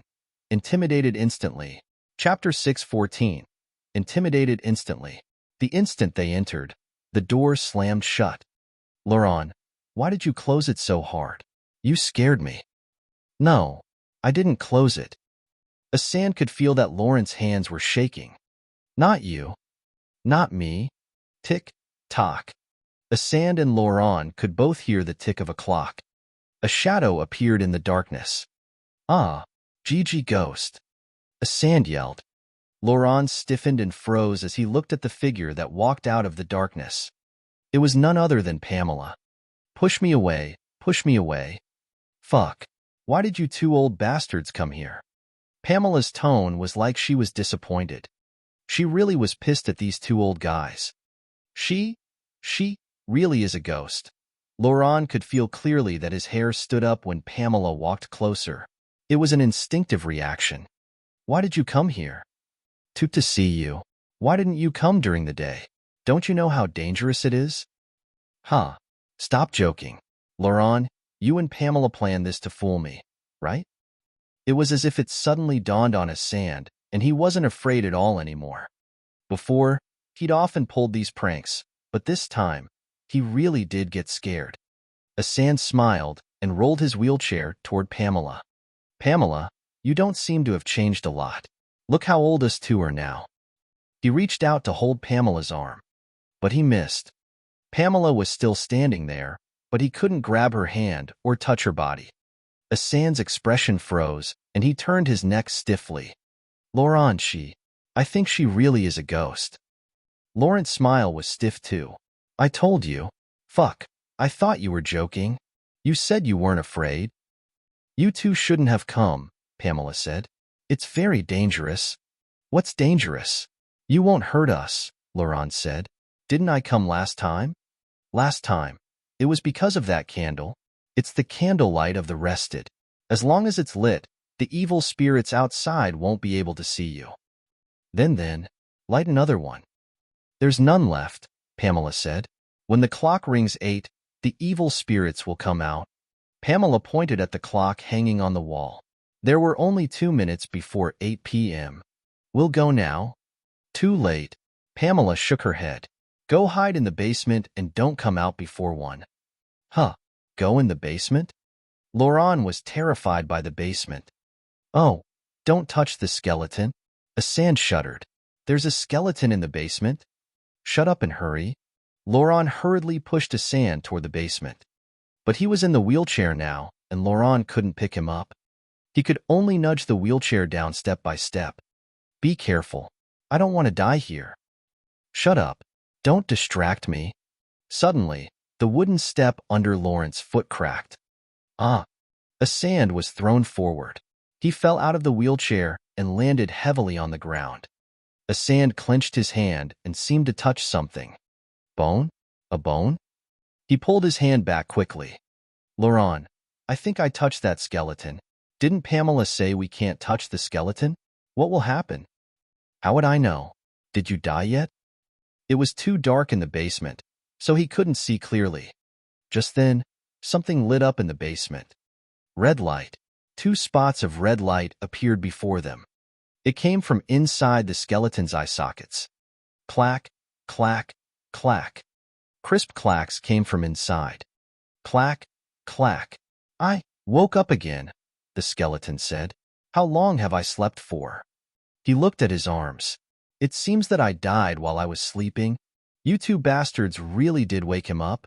Right then, Pamela appeared at the basement door. Should I explain? Laurent looked helplessly at Pamela. Pamela, you died too? The skeleton looked at her. You killed me. Me? I didn't kill you, the skeleton said. When you died, your body released the plague curse. It killed me and more than 100 others. Oh, is that so? The skeleton murmured. Don't go anywhere and just accompany me, please, Pamela said. Where's our daughter? The skeleton suddenly asked. Laurent and Sand exchanged glances. This thing was Pamela's husband? Dead. Died in your hands too. No, don't lie. I may only be a pile of bones, but I can sense that she's still alive. She still exists. So what? Do you still want to appear before her, looking like this? You want to stop me? The skeleton looked at Pamela. Pamela spat softly and sprayed icy air on the skeleton. It suddenly realized that its lower half was frozen. You actually found out how to transform into a witch? I didn't think that it would be possible. No, I didn't become a true witch. The skeleton fidgeted, but couldn't move its lower half. You think this can stop me? When dawn comes, your power will weaken, but I won't. This will be all in vain. Pamela's expression was heavy. She glanced at Laurent and Sand, who were shrunk in the corner. Laurent, call your in-law here. What? Call him over. I don't feel like pranking him. Laurent was suddenly terrified. It's not a prank. We need his help. How can he help? He can't do anything. No, he can help. Only he can. I don't know what you mean. He could take you out last time. He can take you out this time too. Huh. I don't know what kind of person he is, Pamela said, but he can help.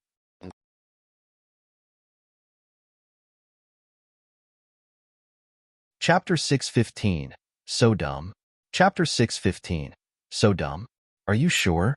Laurent was still doubtful. Every day at this time is when it's the most dangerous out there, but he could walk to my house safely. Do you think it's possible he's normal? So, if he comes, we'll be saved. I don't know, Pamela said. What exactly is he? Laurent asked. The skeleton cackled. Do you want immortality? I can give you immortality. Help me shatter the ice over my lower half. Immortality? But not even you're immortal. Sand and Laurent were drunk, but they weren't stupid. The skeleton wasn't even alive right now. How could it help others gain immortality? I wouldn't die if it wasn't for Pamela, the skeleton said. She starved me to death. Don't listen to him, Pamela said. He turned himself into a monster to find immortality. He experimented on humans, ate human flesh, drank human blood, and cast spells on himself to try and change his genes. As his wife, I couldn't stand his inhuman actions, so I imprisoned him here with a spell and had him die naturally. But I didn't expect that he still wouldn't die completely, even like this. I've said that I'm already immortal. No one can kill me. The skeleton tapped the ice around the lower half of his body.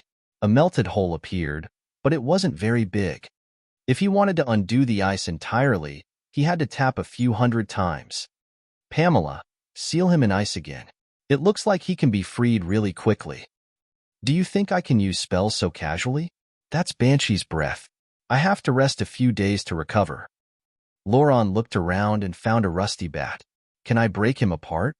He wasn't afraid now, or rather, he felt excited from the fear. In a way, he was similar to Phalai. They were both afraid and curious of the unknown. His body contains a horrible curse. Every bit carries a fatal aura.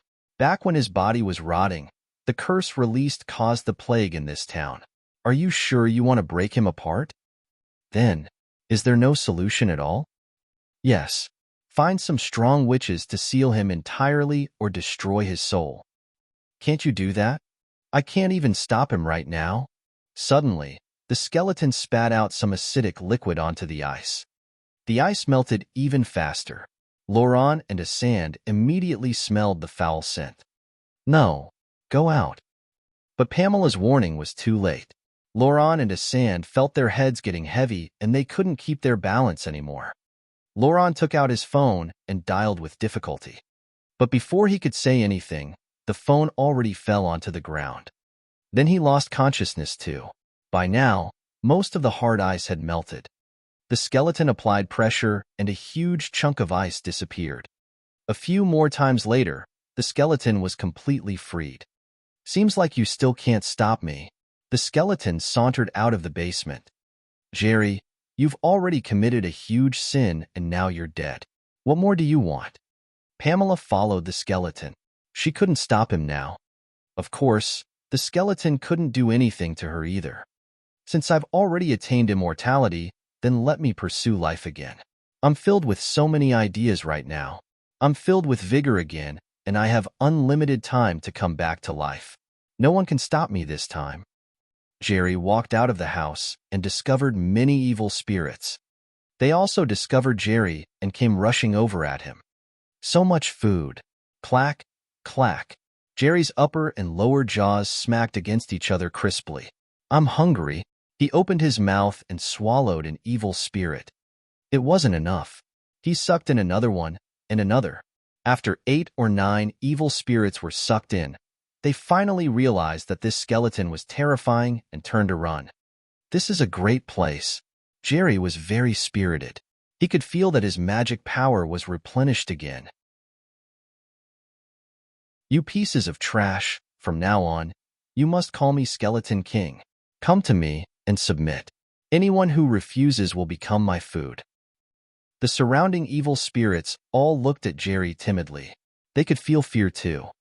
Jerry was much stronger and eviler than them. Pamela followed Jerry the entire time. Jerry, is it bad to stay here? Why do you have to do those evil things? You think I'm evil? I once thought that I could create a new era. If you didn't stop me, I might have succeeded already. Create a new era? With those cruel and evil human experiences of yours? Just then, a bright light appeared outside the neighborhood, along with the faint sound of brakes. A while later, a figure walked in. A living person? A living person has come? Pamela saw the newcomer. It really was Chen Zhao. I'm here to find Laurent. Asan should be here too, right? Am I bothering you? Chen Zhao looked at Jerry and Pamela. I declare that you have the honor to become my first experiment. Me? Chen Zhao pointed at himself and then at Jerry. Your experiment. Kid, run, Pamela said. You can't beat him. Isn't that just a skeleton thing? Chen Zhao pointed at Jerry. I've seen a bunch of those. I have a lot at home. Skeleton thing? Jerry cackled and he waved his arms. Fluorescent green specks started floating around. I'm the Skeleton King, Jerry. Kneel before your king. Snort. Skeleton King? What a dumb name. Pamela's expression turned serious. Don't touch the plague curse near him. Curse. Chen Zhao's mouth of gluttony was already open. He sucked in deeply. After the mouth of gluttony swallowed the curse nearby, Chen Zhao shuddered. The feeling that came from the mouth of gluttony was great. It tasted amazing. Swallowing all the curses will only make you die faster, but this is okay. I'm missing an infected body. You can act as my infected body. Go on. Go spread the plague in the city.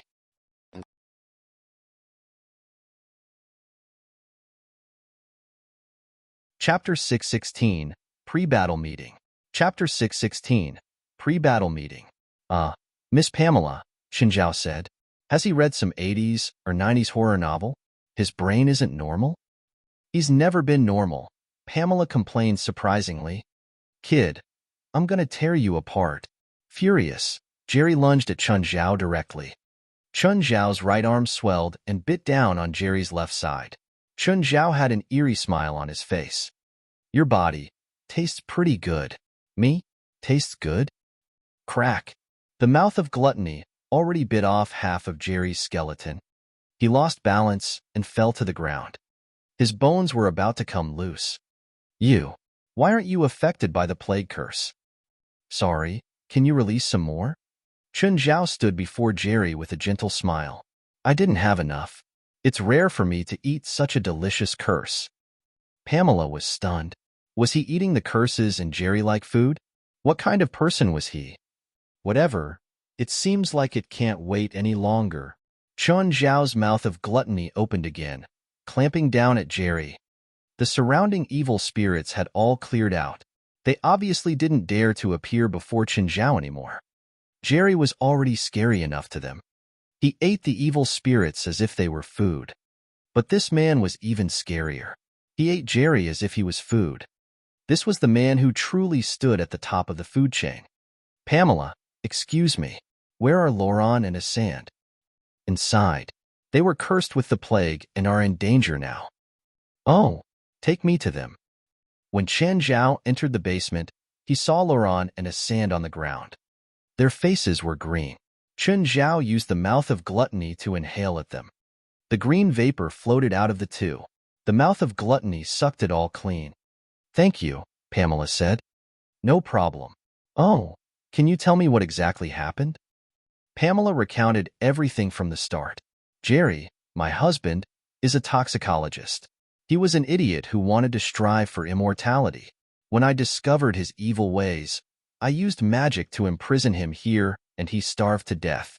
But the plague he released when he was about to die killed me and the hundreds of people in the neighborhood. I remained to guard him in case he woke up one day and continued his evil ways. It's solved, so I should go now? Okay. Oh, Laurent actually isn't bad. I refuse to accept that. Goodbye, Pamela. Achoo. I forgot again. Such a glutton.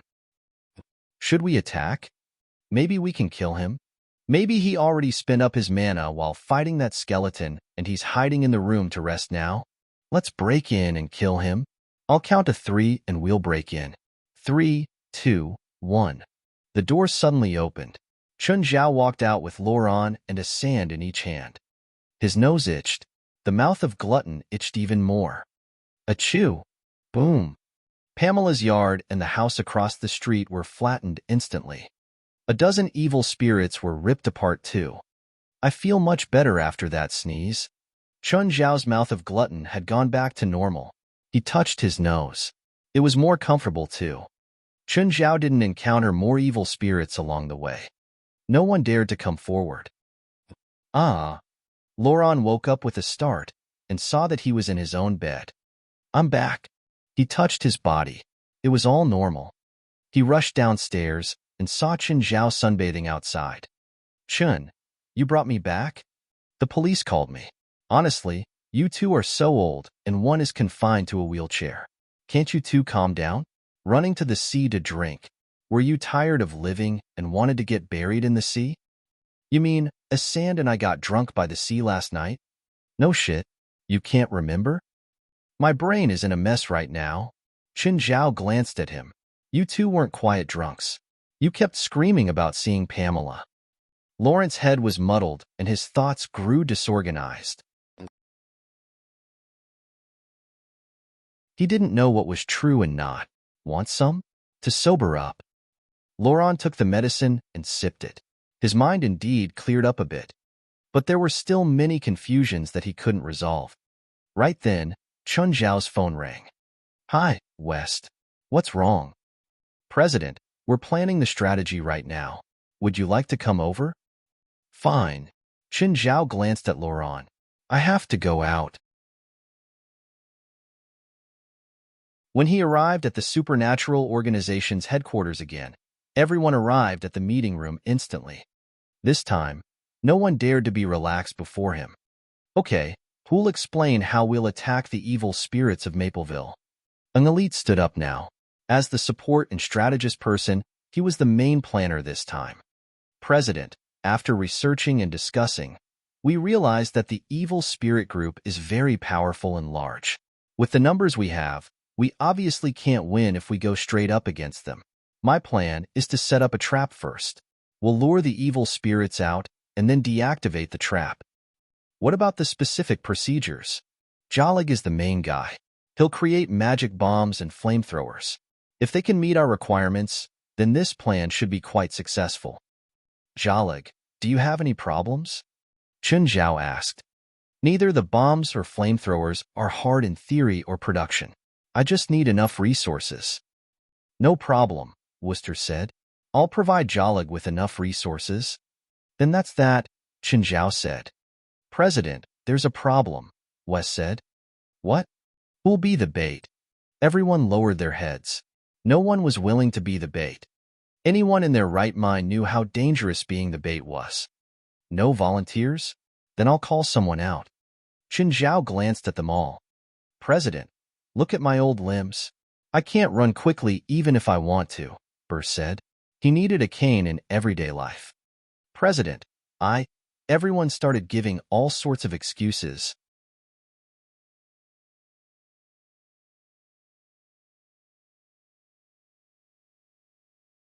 Chapter 6:17. This is Mapleville? Chapter 6:17. This is Mapleville? None of you are willing? Chun Zhao looked at everyone. President, you should think for me. Me too. Me too.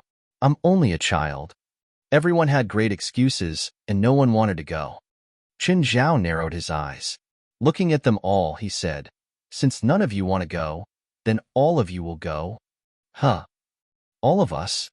One person might not be able to lure out all the evil spirits.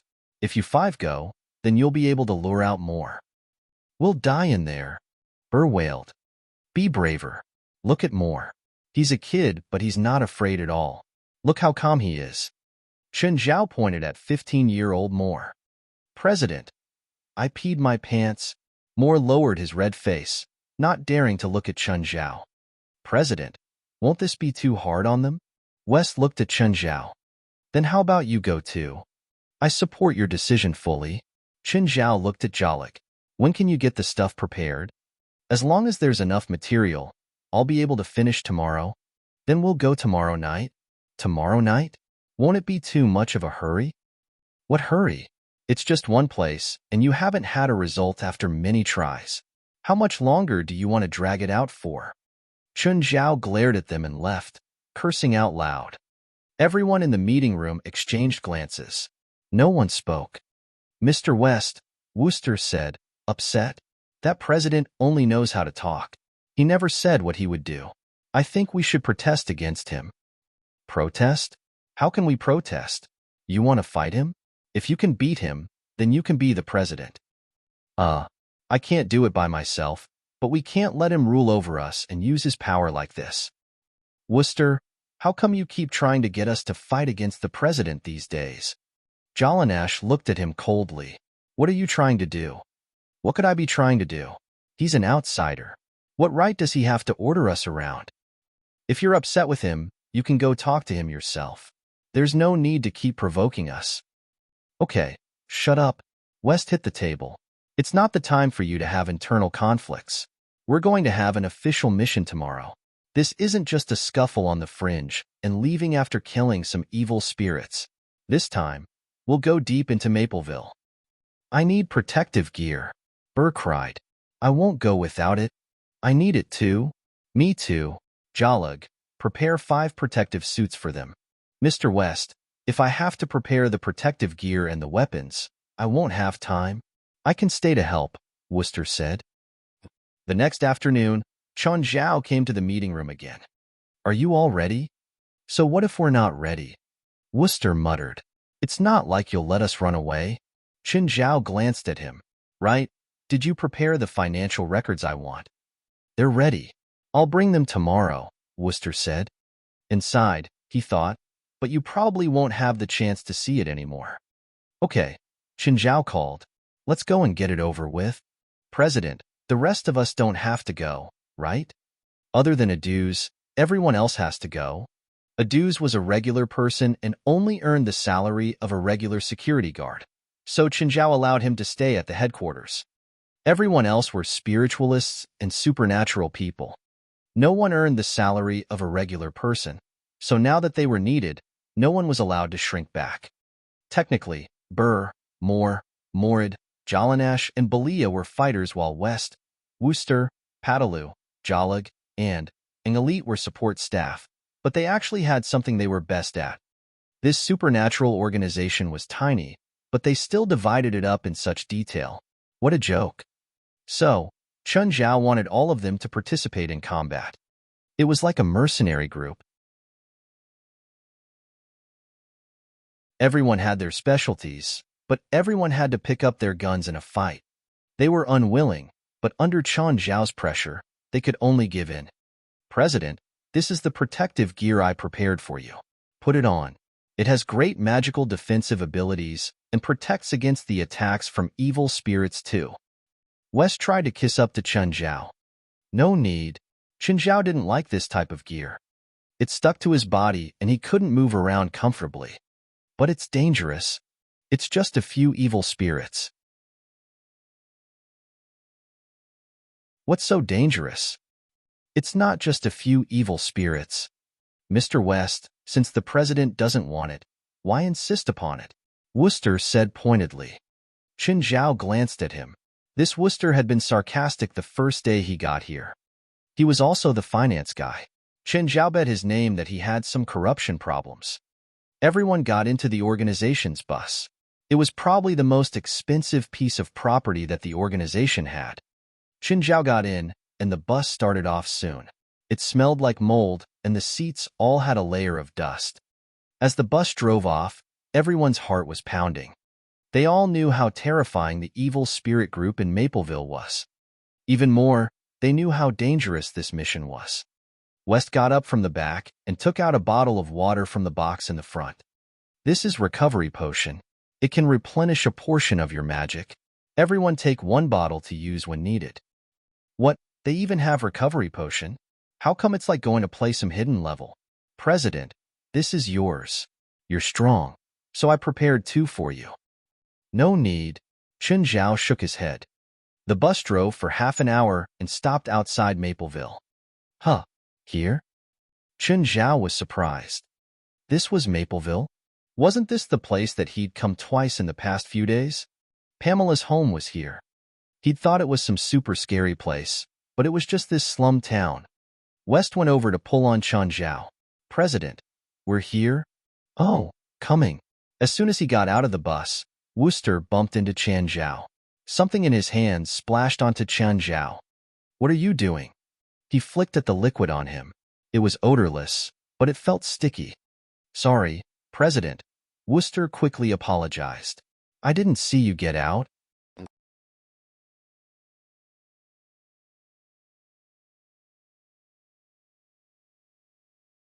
Chapter 6:18 Mission. Chapter 6:18 Mission. Chun Zhao looked at Wooster with annoyance. Are you blind? Sorry, President. Chun Zhao waved his hand. Whatever. Jalig, go set up the trap. Yes, President. Jalig deftly began burying bombs. These magic bombs were quite powerful. They were destructive for both regular people and spirits. After he finished with the trap, the sky started darkening. President, I finished setting up the trap. Okay, go eat something good, and after you all finish eating, go in. Be careful. President, you're not going. I have to stay to control the trap. Someone has to stay. President, I can deactivate the bombs too. Actually, I can too. Me too. I'm the president. I have to stay back because if the plan fails, I have to take care of the mess, Chun Zhao said matter-of-factly. Have any of you seen the big boss at the start of the game? Everyone grumbled inwardly. Chun Zhao made it sound honorable, but it couldn't change the truth. He was scared. He wanted to shrink back like a turtle. Chun Zhao looked at the time. It was already past 7. Okay, go on in. President, I'll miss you. West latched onto Chun Zhao. Fuck off. Chun Zhao kicked him aside. By now, the sky was already dark. The entire Mapleville was pitch black. Everyone entered the neighborhood. Okay, West said. Everyone spread out and throw a flash bomb at a house and then run. Flash bombs were the best at infuriating a spirit. Not only were they useful against humans, they also worked for spirits. After the spirit lost vision temporarily, they'd regain their vision gradually and then become furious. But the process of them regaining their vision gave them enough time to escape. This was also part of their plan. Everyone, match times, West said. 7:50. Be careful and keep in contact, West said. There's only one chance for the trap. We have to lure the spirits toward the trap at the same time and bomb them all at once. If there's too much time in between, then we'll still have to face a large number of evil spirits. Okay, we understand. West looked toward Burr. Burr, you're the slowest, so you take this area. It's the closest to the exit. If you don't have time, use your strength magic. More, you take that area. You can use your cloning to attract attention. West was quite experienced, so he assigned tasks for everyone. West, I think you should keep being the president, Wooster said. Instead of finding a coward who doesn't do anything. Everyone agreed now. West furrowed his brows. Okay, everyone has their own area. Spread out and start at 8 o'clock sharp. It's them again. Are they here to look for death? Pamela saw the supernatural organization through her window. She wasn't unfamiliar with them. Even though she hadn't interacted with them before, she knew that they'd come to Mapleville many times and fought with the evil spirits. However, they were just average. It was a feat if they could kill 1 or 2 evil spirits each time. They fled immediately if there were more. Tick, tick. When 8 o'clock arrived, Belia smashed something into the window. What's that? Boom. In an instant, the sharp light blinded Pamela. Ah, my eyes. I'm going to kill her. I'll kill that little bitch. Belia ran immediately. She went next door and threw another flash bomb. Howls came out of the house immediately. Similar scenes replayed in every corner of the neighborhood. Belia flew past one area and tossed a bomb into a dozen houses. With a whoosh, an aggressive evil spirit broke out of a house behind her. Bitch, I'm gonna kill you. This evil spirit was 2 or 3 times bigger than usual. He was like a small giant. Belia ran back in fear. While running, she yelled out, I'm pretty much done luring. When can I run back? Belia, you're the deepest in. You can start back now. I'm almost done too. Hearing West's words, Belia rounded a fountain and started running back. Suddenly, the evil spirit behind her caught up and clawed her back. Light flashed on her back. She rolled on the ground and then continued running. The defensive gear was quite effective, but it couldn't provide unlimited protection. Its effect weakened with each use. If that kind of attack happened again, the armor would probably lose effectiveness. Run. There was a large group of evil spirits behind Burr too. There were even more than behind Belia. Old Burr tossed his cane away and ran for his life. As he ran, his body enlarged. Finally, he was like a small giant as he rushed toward the gates. At that time, the others caught up too. They also had a large group of evil spirits behind them. They weren't very strong, but they were all great at luring monsters. The evil spirits were grouped together now. They covered the sky and moon, howling and screaming. It was like the end of the world. These rookies had never seen anything like it before. Everyone was about to piss their pants. Suddenly, there was a pained scream. Evil spirits caught up to Moore's clone. It didn't even last a second before getting swallowed up. Wooster was the first to burst out of the entrance. Then there was a second, a third. They burst out of the trap area one after another. President, hurry! Deactivate it! Chun Zhao looked around. There were 10 of them, all present. The next moment, Chun Zhao pressed the remote control. Kaboom! The dozen magic bombs were deactivated all at once. Firelight and shards flew into the sky, turning the surroundings into ruins. The explosions lasted for a full minute. Chun Zhao had never seen such brilliant fireworks before. Haha, success! We succeeded. Everyone was extremely excited. They killed so many evil spirits. None of them could survive such an intense explosion. But when the fire died down, the evil spirits were still unharmed. Not a single one had died. Everyone's expressions froze. But the evil spirits actually started lunging at Chen Zhao. Hurry, let's run. Wooster cried. They're going for the president. We have time to run.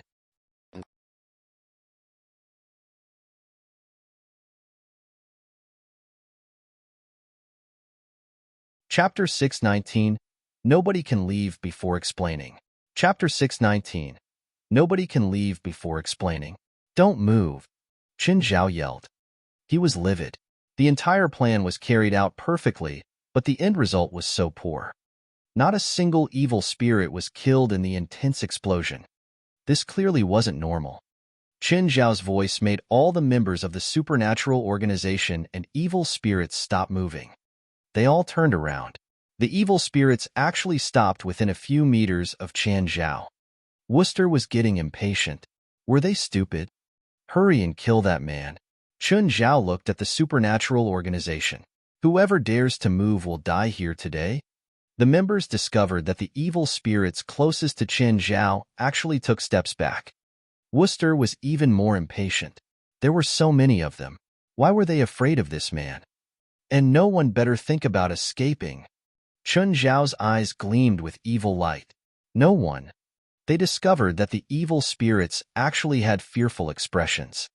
Suddenly, a pained cry came from behind the 100-some evil spirits. One seemed to be grabbed in an invisible hand and dragged into the void.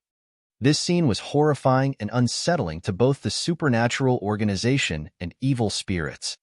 I said, No one is allowed to run without my permission. Whoever runs will die. Chun Zhao looked at the evil spirits. You can try if you think that I can't do anything just because you have an advantage in numbers. Then he looked at the supernatural organization. Everyone felt chills. Chun Zhao intimidated all the evil spirits by himself. No one dared to take a step forward or even run. I'd wanted to give you failures a chance.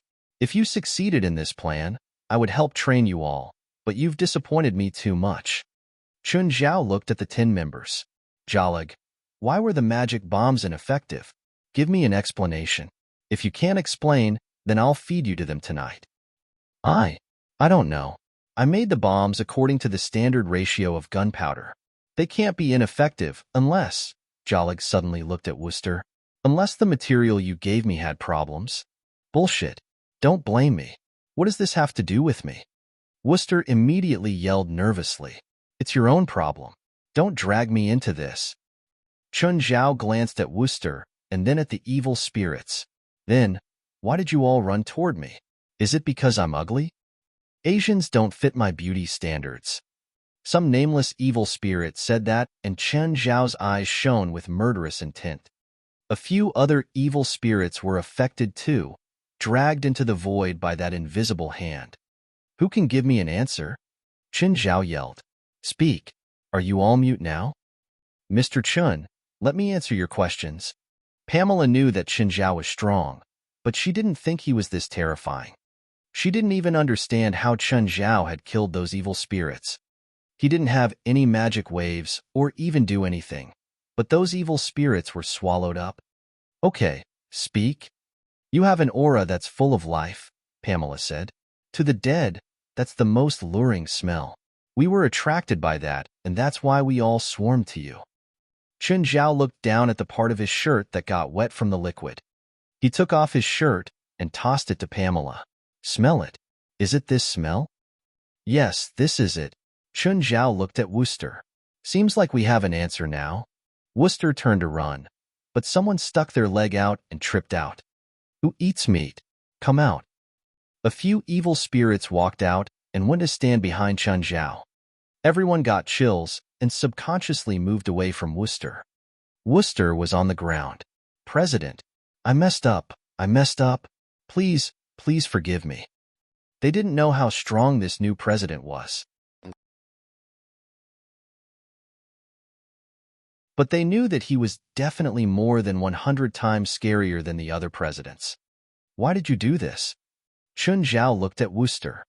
Because you want to check the records. It suddenly dawned on everyone. No wonder he tried to provoke everyone whenever Chun Zhao wasn't here. It was just because Chun Zhao wanted to check the financial records. Did that mean that Wooster had stolen most of their budget? This infuriated everyone.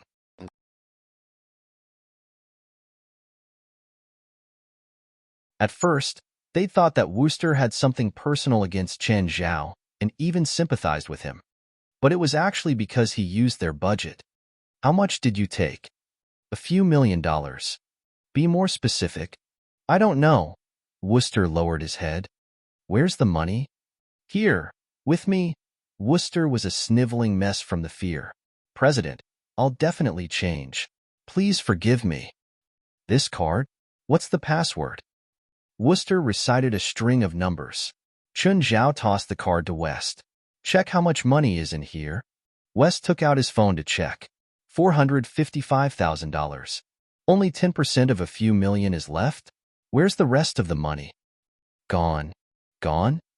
I spin it. Great. Chun Zhao sneered. Rip him apart. No.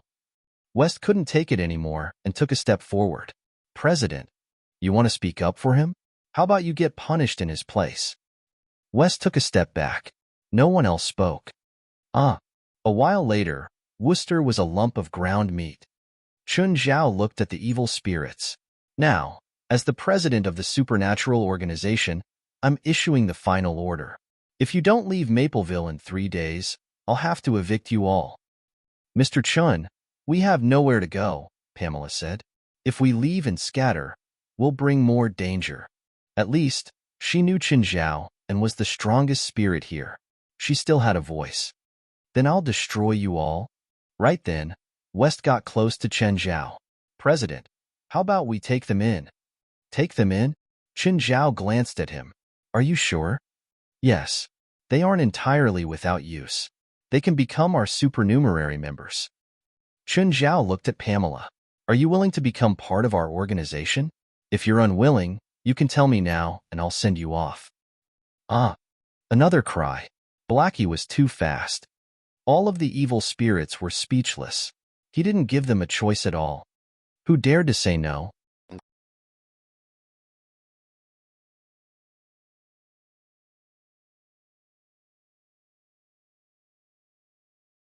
Chapter 620, Relic. Chapter 620, Relic. West, when we go back, help me write up some rules. In the future, we'll do things according to the rules. The first one is to listen to the president's orders no matter what. Everyone was speechless. Did he have to be so blatant about giving himself more power? If he said so privately, they wouldn't have been able to do anything even if they found out. But now that he was saying it in public, they still didn't dare to say anything. But they felt depressed inside. What did it feel to have more than 100 evil spirits stuffed into a minibus? Even though spirits didn't have a tangible body, there were still 100 of them stuffed in there. It was still very terrifying. Is there room for us to keep so many evil spirits? We have money now, Wes said with flushed cheeks. We can move location. Move? Did I agree? Chen Zhao glared at him. You want to move just because we have some money now. Do you think the organization is yours? Sorry, President. I didn't think carefully. It's okay this time. Next time, remember to report to me. Chen Zhao was sick of this area too. It was a complete insult to his status as the president. If anyone asked him who he was, and he said he was the supernatural organization's president, and they asked where he worked, it would be too embarrassing to say that it was some ghetto. President, do you have any requirements for the new headquarters?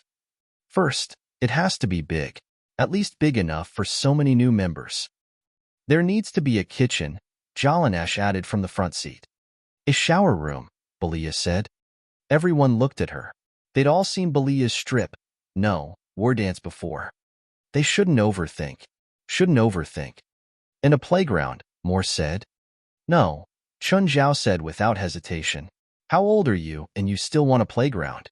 Reject, Wes said. We'll get you a seesaw at most. Okay. Notify me immediately after choosing the location for the new headquarters.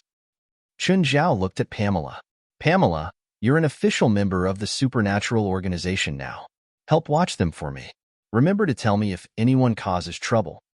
Pamela was a spirit, but her abilities and knowledge of magic were definitely the highest of the group. If she became an official member, she could help manage the evil spirits too. These horrible evil spirits were as tame as lambs before Chen Zhao, but they might not be so obedient before the other members. Chen Zhao couldn't watch over them every day either. Thus, if Pamela watched them, no big problems would occur. Pamela had to agree and submit to Chen Zhao too. If she said no, Chen Zhao might plaster her to the wall. They didn't have a close relationship, after all. The ancient and weather-worn cave painting was made up of crude lines and paint, but the story that it recorded was true history. This relic seems to be worth the hike. The professor touched the painting with a gloved hand. Vanity wasn't very interested in the relic's paintings. This relic was half public. It wasn't fully public, but it didn't forbid exploration or research teams. Vanity walked deeper into the relic. Suddenly, a strange sound traveled out. It was like a child's laugh. This kind of relic obviously shouldn't have any children's voice. But Vanity heard it clearly. She didn't think that it was a hallucination. But when she turned around, she didn't see any child. The other team members were still taking pictures and studying the cave paintings. Vanity's eyes flickered, and she looked back at the tunnel leading into the depths. From the information that she'd received, this relic had already been explored fully. Many other teams had come before. There weren't any forgotten corners at all. But with her professional senses, Vanity felt that there was a mysterious aura around here. Ring.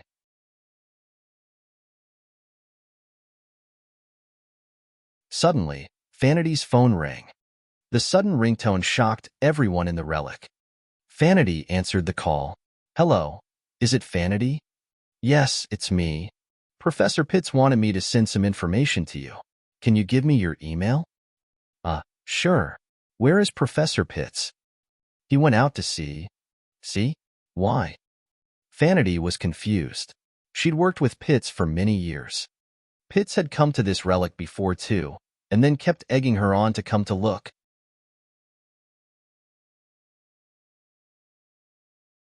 She might have some special discoveries. Now that she'd come, Pitts went out to sea. Didn't he hate going out to sea? Why did he go now? Sorry, I don't know either. I'm just his student, but Professor Pitts said that you'd understand. Understand? Understand what? Vanity was utterly confused. After she ended the call with Professor Pitts' student, she received the information sent to her. She opened it. How come it was all pictures of this relic? What was this for? Mr. Steelen, can you come here? Steelen was a very knowledgeable scholar on her team. A friend sent this to me. Can you help me see what it means? Steelen took her phone. They're pictures of here? Yes. This picture seems to be of that side. Steelen compared the relic to the pictures. It looks weird. More specifically, the painting inside it. What's weird? In Incan records, they worship the sun and sky, so most of their paintings look up to the sky and sun. But look at this picture. Steelen pointed at the painting on the wall. This tall man is looking at the ground. Are there no Incan paintings looking at the ground? There are, but very rarely. Looking at the ground symbolizes death. If someone in the painting is looking at the ground, it means that he's about to die. I still don't understand what's strange about this. Why can't it symbolize death? Vanity, look at this row of paintings. This man is like a hero of a fairy tale. He accepted 3 missions, killed a hungry man-eating wolf, defeated a crocodile in the water, and the bear king of the forest. He's walking on the path of becoming king. The path symbolizes glory too. He should be looking up at the sky when he's becoming king. Incan kings wouldn't look down even up until death, but he's doing that when getting crowned. Then, what does that represent?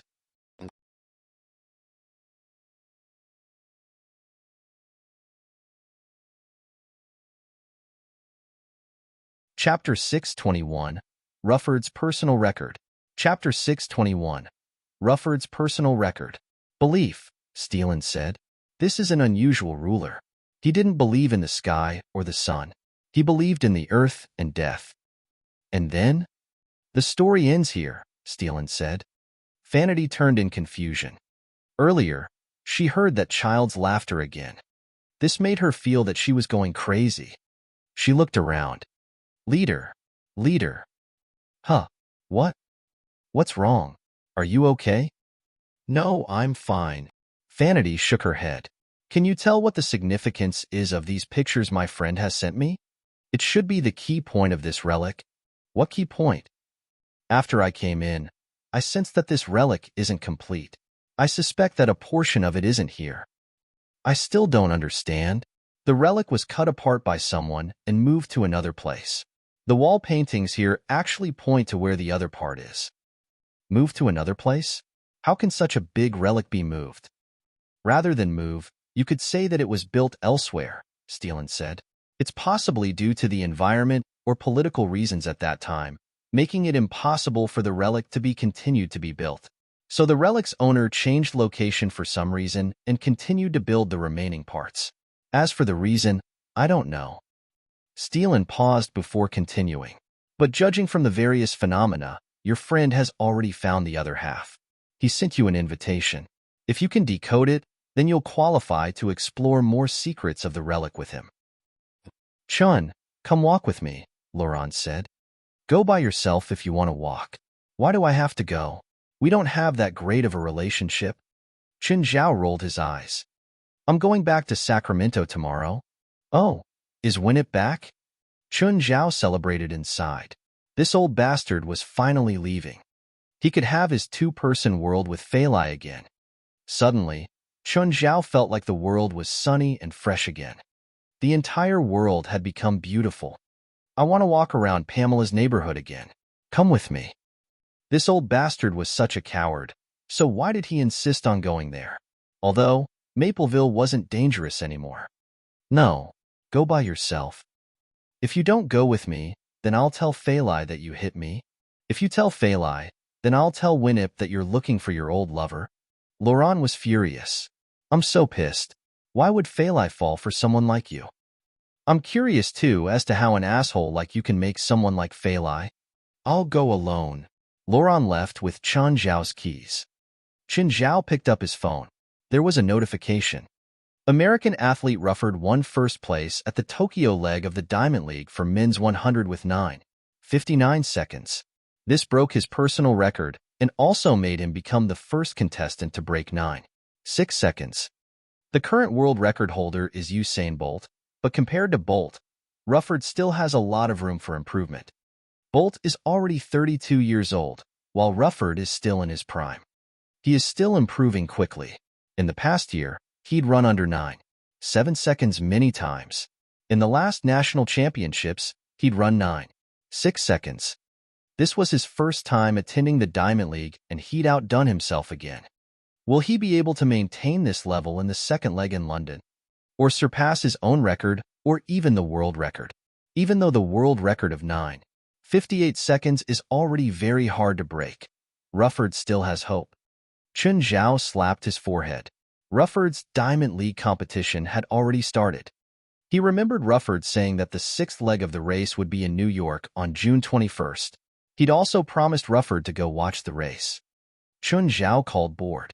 Hey, Board. It's me. Ah, Mr. Chen, can I help you? Is Rufford training? Yeah, he's training now. Where are you two?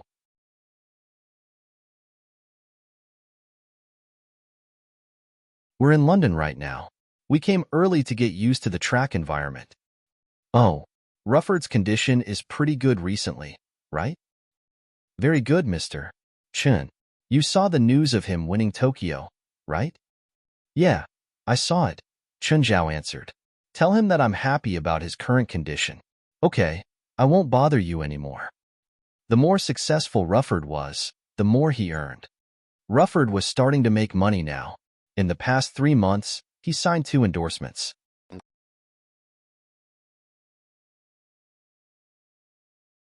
One of the endorsements was $1 million. This price was still far from a true superstar's level, but it was a good sign for Chen Zhao. What was a superstar or a track runner? One race could create a superstar. It was the same in both America and China. If Rufford could break a world record, the media would naturally turn him into a god. This wasn't like basketball or soccer players who had to prove themselves with an entire season or more. A top athlete star would earn at least $10 million. In a luxurious manner. I'm sorry, Mr. Taylist. I can't go to your party tonight. I'm sorry. It's okay. I understand. Taylist answered politely. As soon as he hung up, another call came in. Hi, Mr.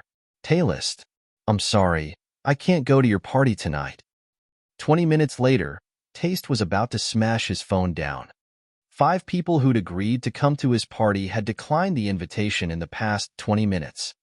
He was a famous person, but now, it was like he was being excluded. Another call came in. It was his old friend. Angus, you're not calling to say you won't attend my party tonight, right? Hey, Taylist, how did you know? Can you tell me why? I got Rasfa's invitation. You know that Rasfa is my enemy. You should support me. Taylist almost spat out blood in anger when he heard this answer. Taylist, I would support you in business, but I heard that Rasfa's party has the legendary Purple Brew. Purple Brew?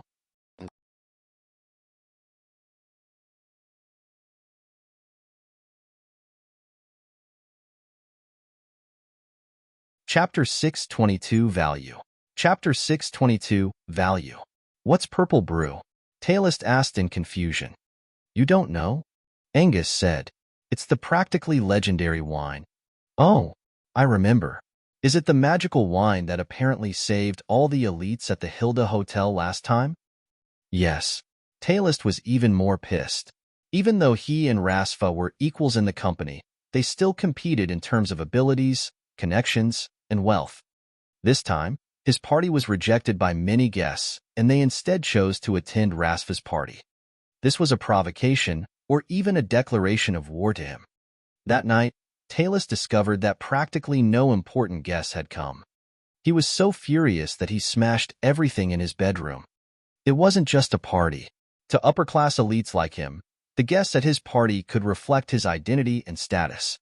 Like today, only some nobodies had come. This was like humiliation for him. It would be all right if one or two people didn't come. But practically no important guests had come today. So what would the one or two important ones think? They would think that Talus' power had weakened and was abandoned by his allies. On the other hand, everyone running over to Rasfa was also a great blow to him. Parties were important for strengthening and expanding connections too. One party might not be able to represent anything, but what about 2, 3, or 4 times? Regular people would grow apart if they didn't meet for a long while, let alone interest groups. They also needed all sorts of gatherings and parties to maintain their relationships. Talus called Angus again late at night. "Hi, Angus. It's me, Talus." "Oh, Talus, what's wrong? How's Rasfa's party? Do you want to hear the truth or lie?" "Truth, of course. It's an addictive wine. It's amazing." "You're saying that he drugged it?" No. It's completely the wine's own attraction. It's hard to describe. I've never drunk such a mesmerizing wine. It's filled with fantasies, and it has a faraway and exotic taste that makes me... As Angus started talking about the purple brew, he started rambling endlessly. Angus grew even more furious. "Enough. I don't want to hear your bullshit. Why are you yelling at me?" Talus realized that he'd lost his temper. Angus was his important ally in the company. The man was the third largest shareholder in the company. Talus was able to compete with Rasfa in the company due to the support of Angus and other shareholders. They didn't have a vertical relationship. He didn't want to lose this ally due to this. "Sorry, Angus. Is that wine really so tempting? Can it make people lose their minds?" "No, it's the opposite. It can make you more clear-headed. It's just so magical." Angus started rambling again. He could feel Talus' feelings too. "To be honest, if Rasfa provides this wine again and you hold a party too, I'll choose him too." "Sorry, this isn't about interests. The wine is just unforgettable." Talus wasn't stupid. If Angus kept attending Rasfa's party, who could be sure that he wouldn't lean towards Rasfa? "Do you know the wine's background?" "No. I asked him too, but Rasfa wouldn't answer." The others answer vaguely too. They say that it's from an Asian winery clan. "That damn Scrooge," Talus growled through clenched teeth. "Is there any way to get information about the wine from him?" "I can't. He's really guarded against me, as you know." Soon, there was a trending line among the wealthy of L.A. "Don't hold a party without purple brew, or else it'll be very boring."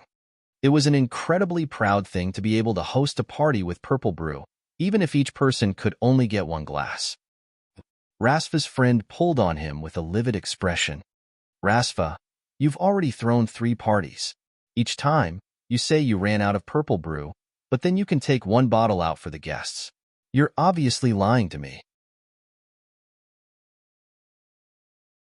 Nelson had come to all 3 parties and drunk 3 glasses, but he grew even more obsessed.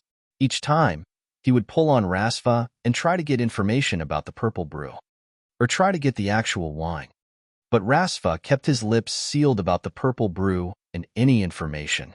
Nelson wished he could tie Rasfa up and pry his mouth open. Yesterday, Nelson also held a party, but he discovered that many guests were a bit disappointed.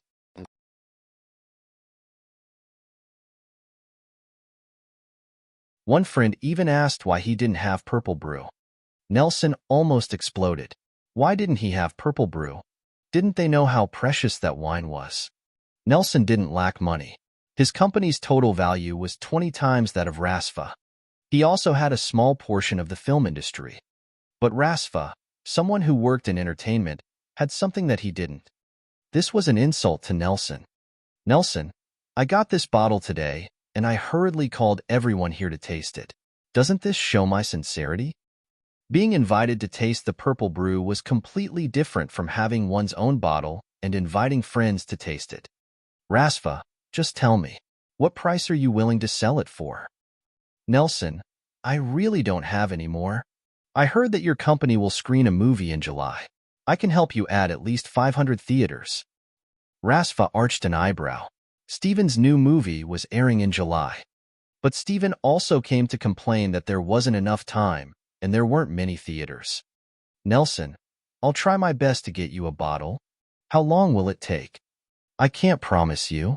You don't have any in your house? You can search me. If you find one, I'll give it to you for free. I'm hosting an important guest in 3 days. I hope I can get a bottle by then. Any price is fine. You know that I don't care about money.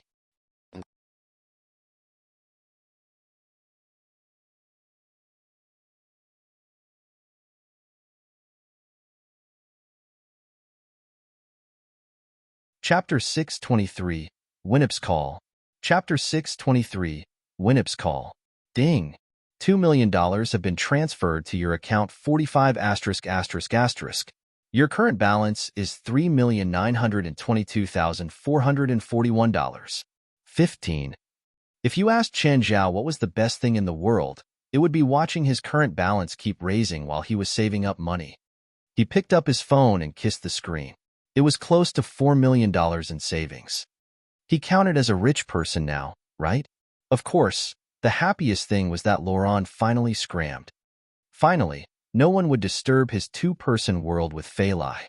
Just then, Rasfa called. Chun, did you get the transfer? Yes, thank you, Rasfa. Huh. You gained money and I gained connections. In the end, I gained without giving anything. I got a lot just with the purple brew. Qin Zhao knew that, in this world of interests, one had to pay to make money. He couldn't make Rasfa promote the wine without doing anything. Of course, he could, but it would cost feelings. He would have to pay that back too. No one was required to pay or sacrifice for someone else. If Qin Zhao relied on his own connections, he mostly only knew regular people. Even though he had Risfar and Del, he couldn't sell them wine every day. Del was rich, but he couldn't take all those expenses either. As for Risfar, it was the same. It would affect their relationship if he sold his own stuff to them for such a high cost. After ending the call with Rasfa, Zola's call came in. Zola, did you discuss it with your dad to call right after him?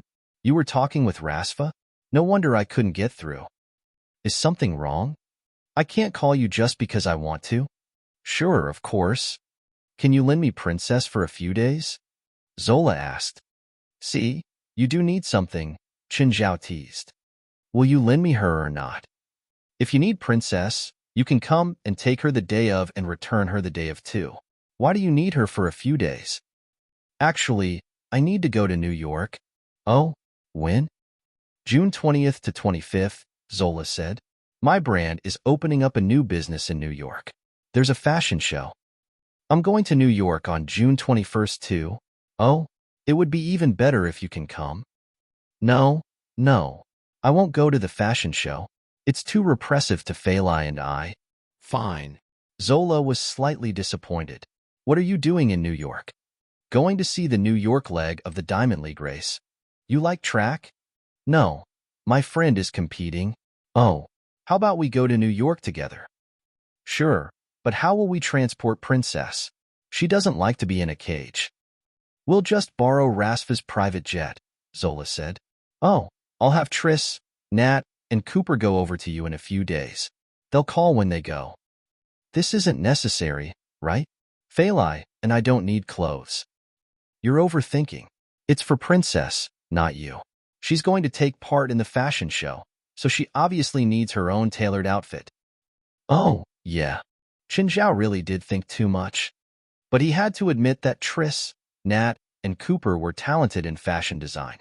Even though his and Fei Lai's clothes had been hanging in the closet ever since that day, both the suit and gown were very beautiful. Qin Zhao was quite bored these days. But he didn't think he would get Winnip's call. Chun, are you busy? No, Winnip. How are you? Laurent came back. He said a lot of bad things about you. Huh. Laurent loves joking around. Winip knew that Qin Zhao and Laurent didn't have a good relationship. Of course, she wouldn't go ask about them either. Qin, the wine that you had Laurent bring back is great. If you like it, then I'll send you 2 bottles the next time I produce more. Have you thought about selling the wine in my supermarket? No, Qin Zhao said honestly. What kind of place was a supermarket? It had a small profit, but a quick turnover rate.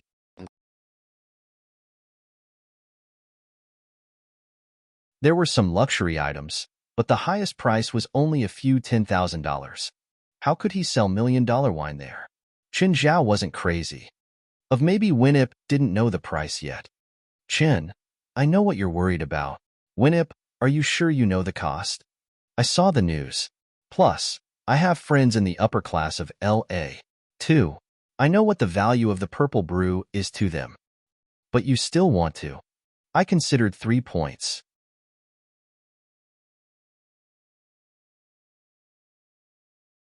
First, this allows regular people to learn about the purple brew. Even if they don't get a chance to taste it, if you put it in my supermarket, they'll be able to see the bottle and produce many fantasies about it. Second, it'll obviously attract more customers. Third, it's the most direct benefit. You'll supply my supermarket a collector's edition of the purple brew and set a price that no wealthy person would buy. This would produce an even bigger uproar. Qin Zhao considered it. You said to set a price that no wealthy person would buy. What price is that? $99,999,999. $100 million. No wonder Winip said no one would buy it. Even people he knew, like Rasfa or his own mother, wouldn't pay for that. Instead of something to be sold, it was more like an artifact. But then, Qin Zhao got another idea. What if he combined the purple brew with the Spring of Youth? Would that combined effect qualify for that number? He could try the effect first. Winip, I can't give you an answer now. I have to modify the wine.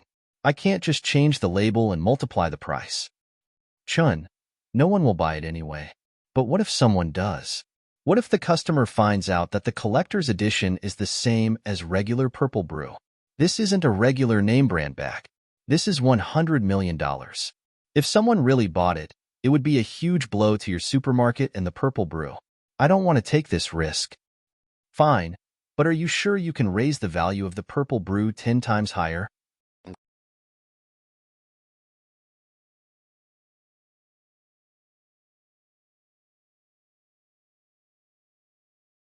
Chapter 624, Wine Worth $100 million. Chapter 624, Wine Worth $100 million. Qin Zhao went straight into the river map. Old Turtle, take out the oldest wine. Old Turtle looked at him. The 100-year wine? Even you probably can't take it. Qin Zhao only used 10-year brews now. Wine that was put here for 10 days were basically all 10-year brews. For regular people, 10-year brews could make one shed tears. But it wasn't very effective for people with magic. Last time, Qin Zhao took a sip of a 50-year brew and slept for 20 full days in the river map. Regular people didn't have to drink it. They could get drunk with just a whiff. As for the 100-year brew, Qin Zhao wasn't sure what would happen if a regular person took a sip. They wouldn't die, though. Plus, the spiritual qi in the wine was very beneficial for the body. Old Turtle took out a bottle of 100-year brew and placed it before him. Qin Zhao didn't even drink it. Just smelling the fragrance made him feel like he was floating. It wasn't like getting drunk. He felt truly awake and clear-headed.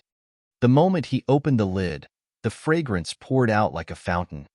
Qin Zhao grew dizzy and fell to the ground, asleep. Hey, wake up. After a while, Qin Zhao was woken up by Old Turtle. How long did I sleep for? How many days? If you want to sleep, go outside, Old Turtle said. Don't sleep here. Qin Zhao pursed his lips. After waking up, he felt refreshed but also like he didn't sleep enough. If Old Turtle hadn't woken him up, he could probably sleep for another month. Old Turtle, put in a drop of this. Qin Zhao took out a few drops of the Spring of Youth and placed it on the lid. Then he ran 100 meters away so he wouldn't get affected by the wine again.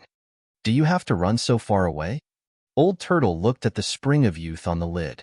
Hey, This combined the essence of the mountain and shine of the sun and moon. It's quite a nice treasure. With that, the old turtle opened the 100-year wine.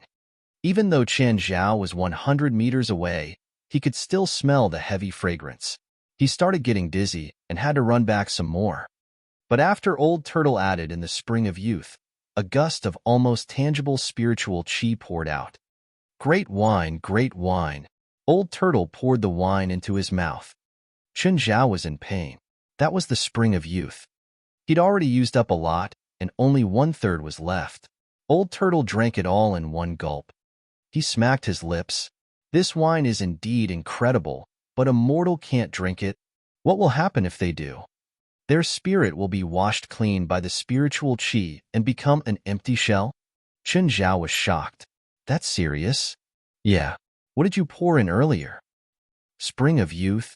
The spring of youth is quite effective, but you can't mix it with 100-year wine, Old Turtle said. Even you can't drink it, let alone regular people. Then what can I do if I want to improve the wine's quality but still have regular people accept it? Easy. Old Turtle took out another internal alchemy stone. He didn't know how many house-sized internal alchemies he actually had. He scraped the thing, creating a layer of powder. He mixed it into the wine and shook it. Now, add another drop of Spring of Youth. Old Turtle added in a drop. Done. That's it. What more do you want? Old Turtle rolled his eyes. This wine is the best thing in the world for most people who are in a slump. If you use it often, it can nourish your body. You won't age, and a regular person's ailments will all disappear. There are no side effects other than sleeping for 3 days and nights. Chen Zhao took a sip of the 100-year wine. He started swaying, but it didn't hit as hard as the wine earlier. The wine was quite intense, but it was still acceptable.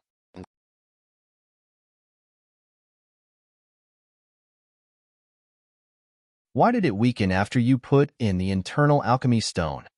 The spiritual qi in the wine was absorbed by my internal alchemy stone, so it won't affect the body. After you drink it, the internal alchemy powder will nourish your body, so it's like magical wine to regular people. Old Turtle got a segment of purple bamboo and poured all the wine into it. Purple bamboo can repel demons. It's also a treasure. Chen Zhao felt that this was enough.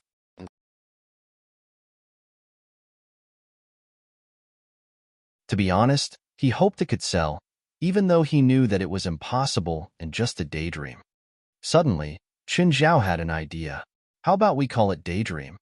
Not bad, quite interesting. Old Turtle's finger moved, and he carved some ancient-looking words onto the bamboo. Purple bamboo, Daydream. After exiting the river map, Chen Zhao called Winip. Winip, have Kareem, Kane, and Howard come to L.A. and take the wine I made back. Chen Zhao didn't dare to ship the wine to Sacramento. If anything happened along the way, he would cry. Is there something special about it? It's good for your health, Chen Zhao answered simply. He didn't dare to tell Winip directly. If Winip herself was tempted and wanted it, Chen Zhao wouldn't be able to supply her. After all, it contained the spring of youth. Okay, I'll have them 3 go to L.A. After Chen Zhao hung up, West came to his house without warning again. Chen Zhao came out of the door. How come you're here again? President, we've decided on a location for the new office for the supernatural organization. Please come take a look. Okay, let's go. Chen Zhao got into West's car, and he drove Chen Zhao to the suburbs. It's this far from the city? President, we have more than 100 evil spirits now. It's inconvenient to stay in the city. Okay, that makes sense. After driving for more than an hour, a forest appeared. Chen Zhao frowned. This far? We're almost there. As soon as he spoke, Chen Zhao saw a huge gray building deep within the woods. The building looked quite old. It was like the foreign buildings in Shanghai from the 1920s or 30s. President, this is our office from now on. What do you think? How much is the rent? Rent? President, I bought this place. You're tuning in to the Romance Rendezvous YouTube channel. We're so grateful for your support, and don't forget to subscribe to join us on this incredible journey through captivating stories. Your generosity through donations truly makes a world of difference. as it's the primary source of revenue that allows me to expand and enhance this channel for you. Thank you from the bottom of my heart for being a part of this adventure.